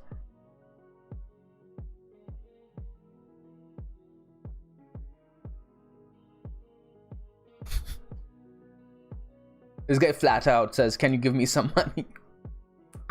If I give you some money, you're just gonna go ahead and blow it. If money not earned, what was the Bob? That was a phrase you came up with, yeah, last stream, right? You said something really beautiful. But yeah, if you don't earn your money yourself, man, you're not gonna know how to keep your money. That's what happened in the last bull market. Ask Hatham, right? We were all in a community where everyone made so much freaking money, and they've millions, and they all lost it because their money was a consequence of the bull market. My most massive wins that changed my life was in the bear market. Now I made mistakes in the bear market that I benefited from, right? Like what I mean is I was rewarded for some things I should not have done, and looking back at it, I was like, I'm thinking back to myself, thinking back to my time, the way I traded, I was like, nah, I can't do that again, right? But if I had not done some of those things, I don't know whether I would be where I am today, right? So I made mistakes that I was rewarded for, but at the same time, I constantly remember those mistakes, and I tell myself, if you do that today, you will screw up everything that you have. So I don't know why I'm telling you guys these things, but I'm hoping you guys don't let your mistakes that you're rewarded for screw up what you have, right? Don't give it back to the market. Sometimes the market will give you a gift.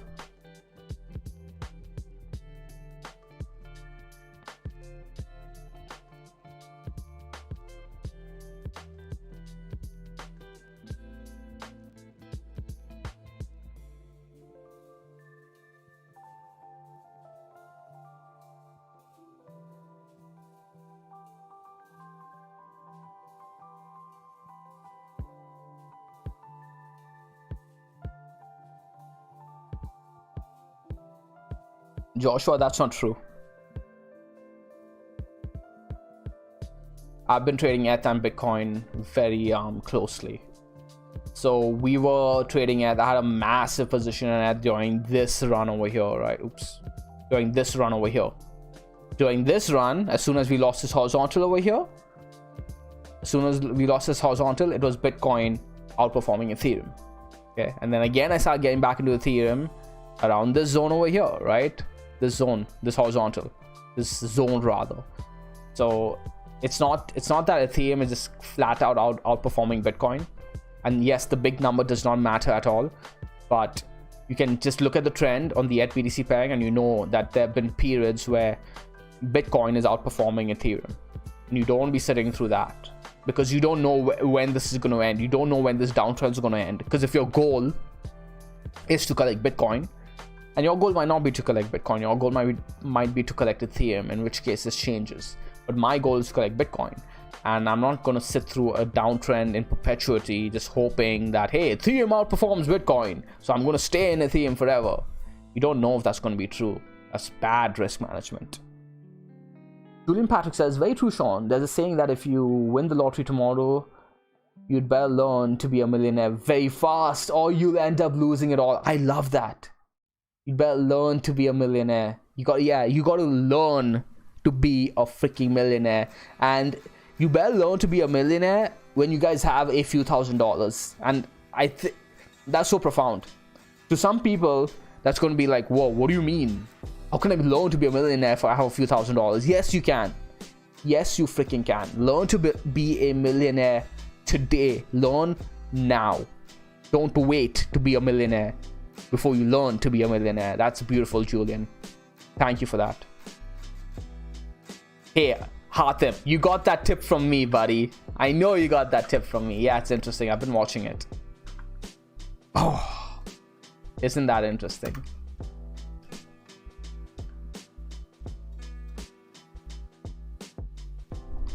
Yeah, IOTA is going to be the big mango trade, man. It's going to be the big mango trade.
And he says, Sean, I can give him my number. I can teach him how to blow it.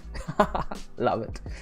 I love how the manual community is so open with their with their ability to lose money. Peter, please rewind. He went over one already. Yeah, I've covered one. Hey, Neer, you're the guy from Canada who messaged me about the merch, right? I did check out your Facebook, by the way. I just forgot to reply. I need to reply to you. Sean, would you suggest trading on both the bull and the bear market? Yes, if you are going to be a trader, you should be trading both. In fact, I suggest trading the bear market more than the bull market when you're starting off, of course, with a small stash, right? When you're starting off, you want to be trading with a small position, small portfolio size. Take like a percent out of it and be like, all right, this is money I can lose, and trade it as though it was the entire thing. How you do that is a different conversation, but you should be trading the bear market, because there you'll really learn how to trade. The bull market, people think they're making money because they're trading, but they're not really trading. And then you'll have moves where a reality check, they'll get hit with a reality check, and they'll be like, oh shit, I need to figure this out. And you'll have one of two outcomes. They'll get stubborn and they'll think that they can figure it out by just by putting on more risk, or they can really take a step back and reduce their risk and realize that, you know what, this market is going to be my learning market, and I'm going to not try to make money here. I'm going to learn how to trade, right? And then the next market is when they'll make all their money. Or because you need time to learn, man. You need time to learn.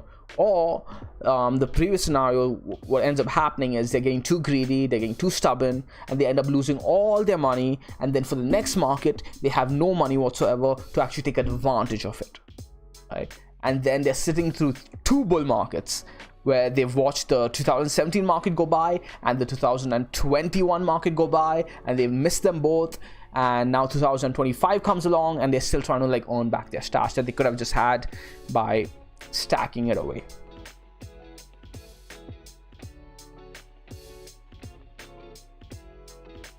Trade during the bear market is what I'm trying to say.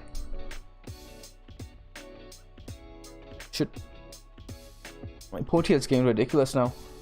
It looks like a freaking clown. Let's do something ridiculous.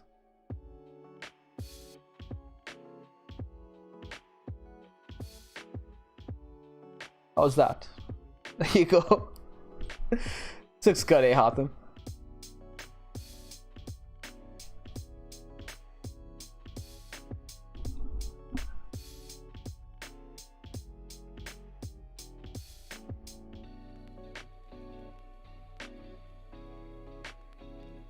To zero, Ahmed, to zero. That's how low it can go. It should probably stop there, but who knows? After oil went negative, Bitcoin could go negative.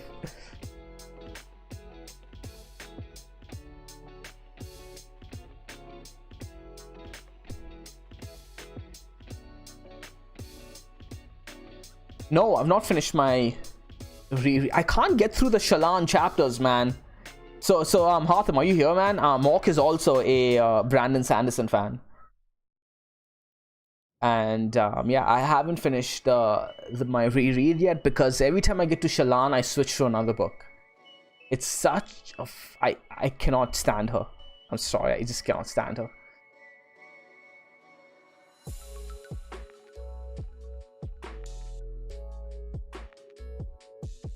Can you explain how you're feeling about what's happening this morning with loss? What are you talking about? Don't understand what you mean.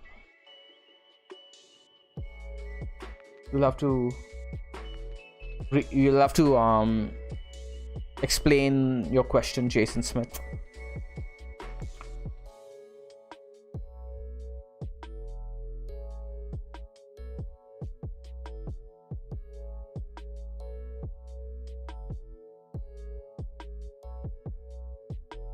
And apparently, what bummed me out the most, I'm not sure, okay, and I don't want any spoilers. You guys better not give me any spoilers whatsoever. But apparently, the next book does not have Dalinar as one of the main characters. If it doesn't, I don't think I'm going to read it, man. Dalinar is why I freaking read the series. I like Adolin too. I like Adolin chapters. Of course, Kaladin. Everybody likes Kaladin. But if they do not have Dalinar, I'm going to get bummed.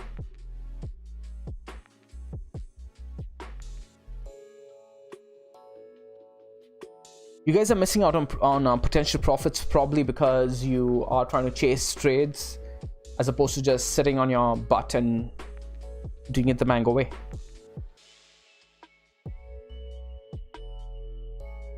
Go back to all your trades and ask yourselves, would I have just been better off sitting in Bitcoin?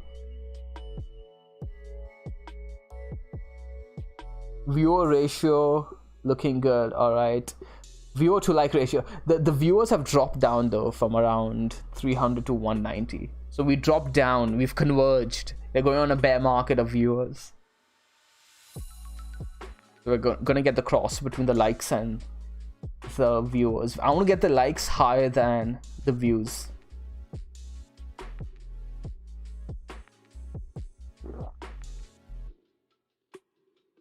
That's the bear cross.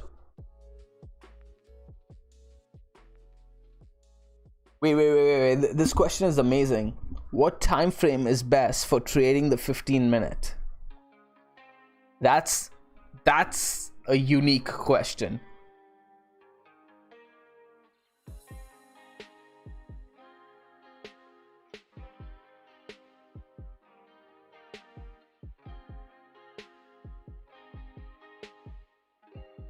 The likes are now higher than the views. That's amazing.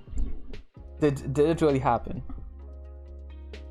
Alright, cool guys, let's go ahead and do a quick wrap up now. I think I've been here for 2 hours and 42 minutes. Holy F. Holy freaking F. Let's go ahead and do a quick wrap up of what we're looking at now for the weekly close coming up in a few days, right? Bitcoin on the weekly is looking like Bitcoin has to take out this low right over here for it to start turning ugly. Until then, I think we're looking good. We also have to close underneath this level over here around 59,000-ish, right? What's the exact close? To lose this horizontal over here, but I don't see that happening. At the very least, I think we are going to be defending these highs over here. On the daily time frame, we do have a structure that the bulls should be looking to defend right over here at around 61,252. Now here's the thing, we are going into the weekend, so we may come down and test these levels at around 59,000, but I'll be looking for the week to close above 61,300-ish. So the way I'm positioned is that we could come all the way down over here and it's not going to bother me whatsoever. But if we do close the week underneath over here, I will be re-evaluating my stance on Bitcoin, actually seeing continuation to around 70,000. I'll definitely be getting out of my long if we do that, and I'll look to reposition if I'm wrong about being wrong, right? Very simple. Take the loss, get out of the trade. Similarly with Cardano, right? Very similar situation. Cardano is doing exactly what we predicted it to do in terms of this resistance level over here of the 12-hour high, right? I've seen this happen on Cardano in the past as well, where we come up again. Essentially, this is the story. We break weekly structure. We take out the highs. We close a daily candle above its major high right over here at around $1.37. Then there's the 12-hour that ends up being the biggest problem, and we come up against it, close, shakes people out of their position, shakes me out of my old positions too on Cardano when I traded it, because my thesis did not include that aspect of it, and dips down lower. Where's my drawing? Dips down lower, perhaps over here, and then this continues on over to the upside. So I wouldn't be surprised if Cardano actually comes down low over here. I'm just looking for the weekly structure to hold though, right? We don't want the weekly structure to lose $1.31. As long as this holds, I'm fine, I'm okay in my trade, and I'm going to be holding it. Bitcoin may kind of ruin things, and that's going to ruin Cardano on the USD pairing as well. So those are the two big things I'm looking at. Krisha may have posted a video, yeah. If she has, that's my cue to end the stream so you guys can go ahead and enjoy her video.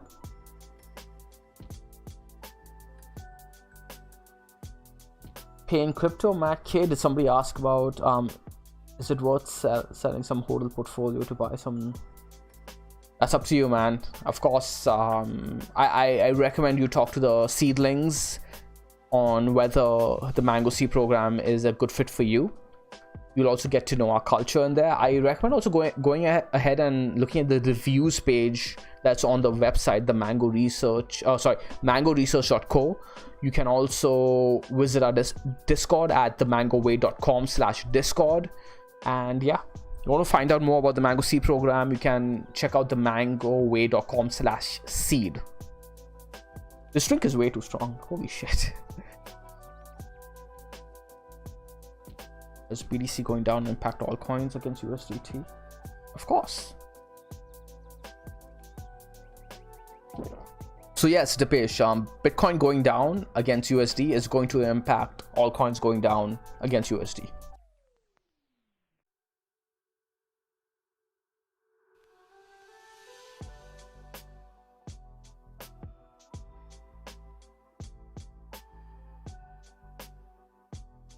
All right, so we're going to be wrapping up now, guys. I hope you enjoyed the stream. My name is Sean Dexter. I'll see you guys in the next one, probably on Monday. I'll try to do one on Sunday. I can't make any promises.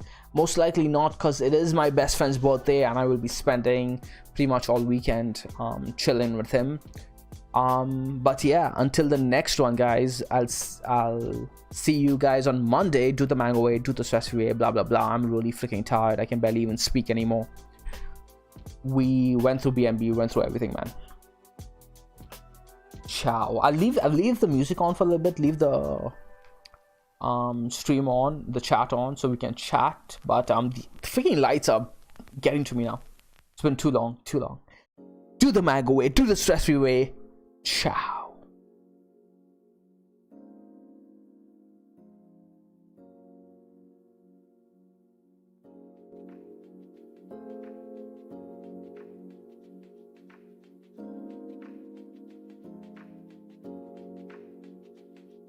Oh, I also do want to give a quick shout out to everyone who has been here with us over the entire week. So shout out to Obina, to Old Man, to Bob Harrison especially. Big shout out to all of you guys, and Lunamia as well. She's been here for the past 3 days now, I believe, every single stream. So yeah, Avi, if you're still here, appreciate all of you. And Mork, big freaking shout out to Mork. Not only has he been active in the stream, but active in the Mango C chat. It's not going unnoticed, man. Really freaking appreciate you. So yeah, if I'm forgetting any names, I do apologize. I'm just really tired. I think this has been the longest stream I've ever done, at around 2.5 hours now. Holy shit, it's 2 hours and 50 minutes. So yeah, back on over to the camera. My name is Sean Dexter. I really enjoyed hanging out with you guys this entire week. I'll see you guys on Monday. Do the mango way, do the stress free way. Ciao.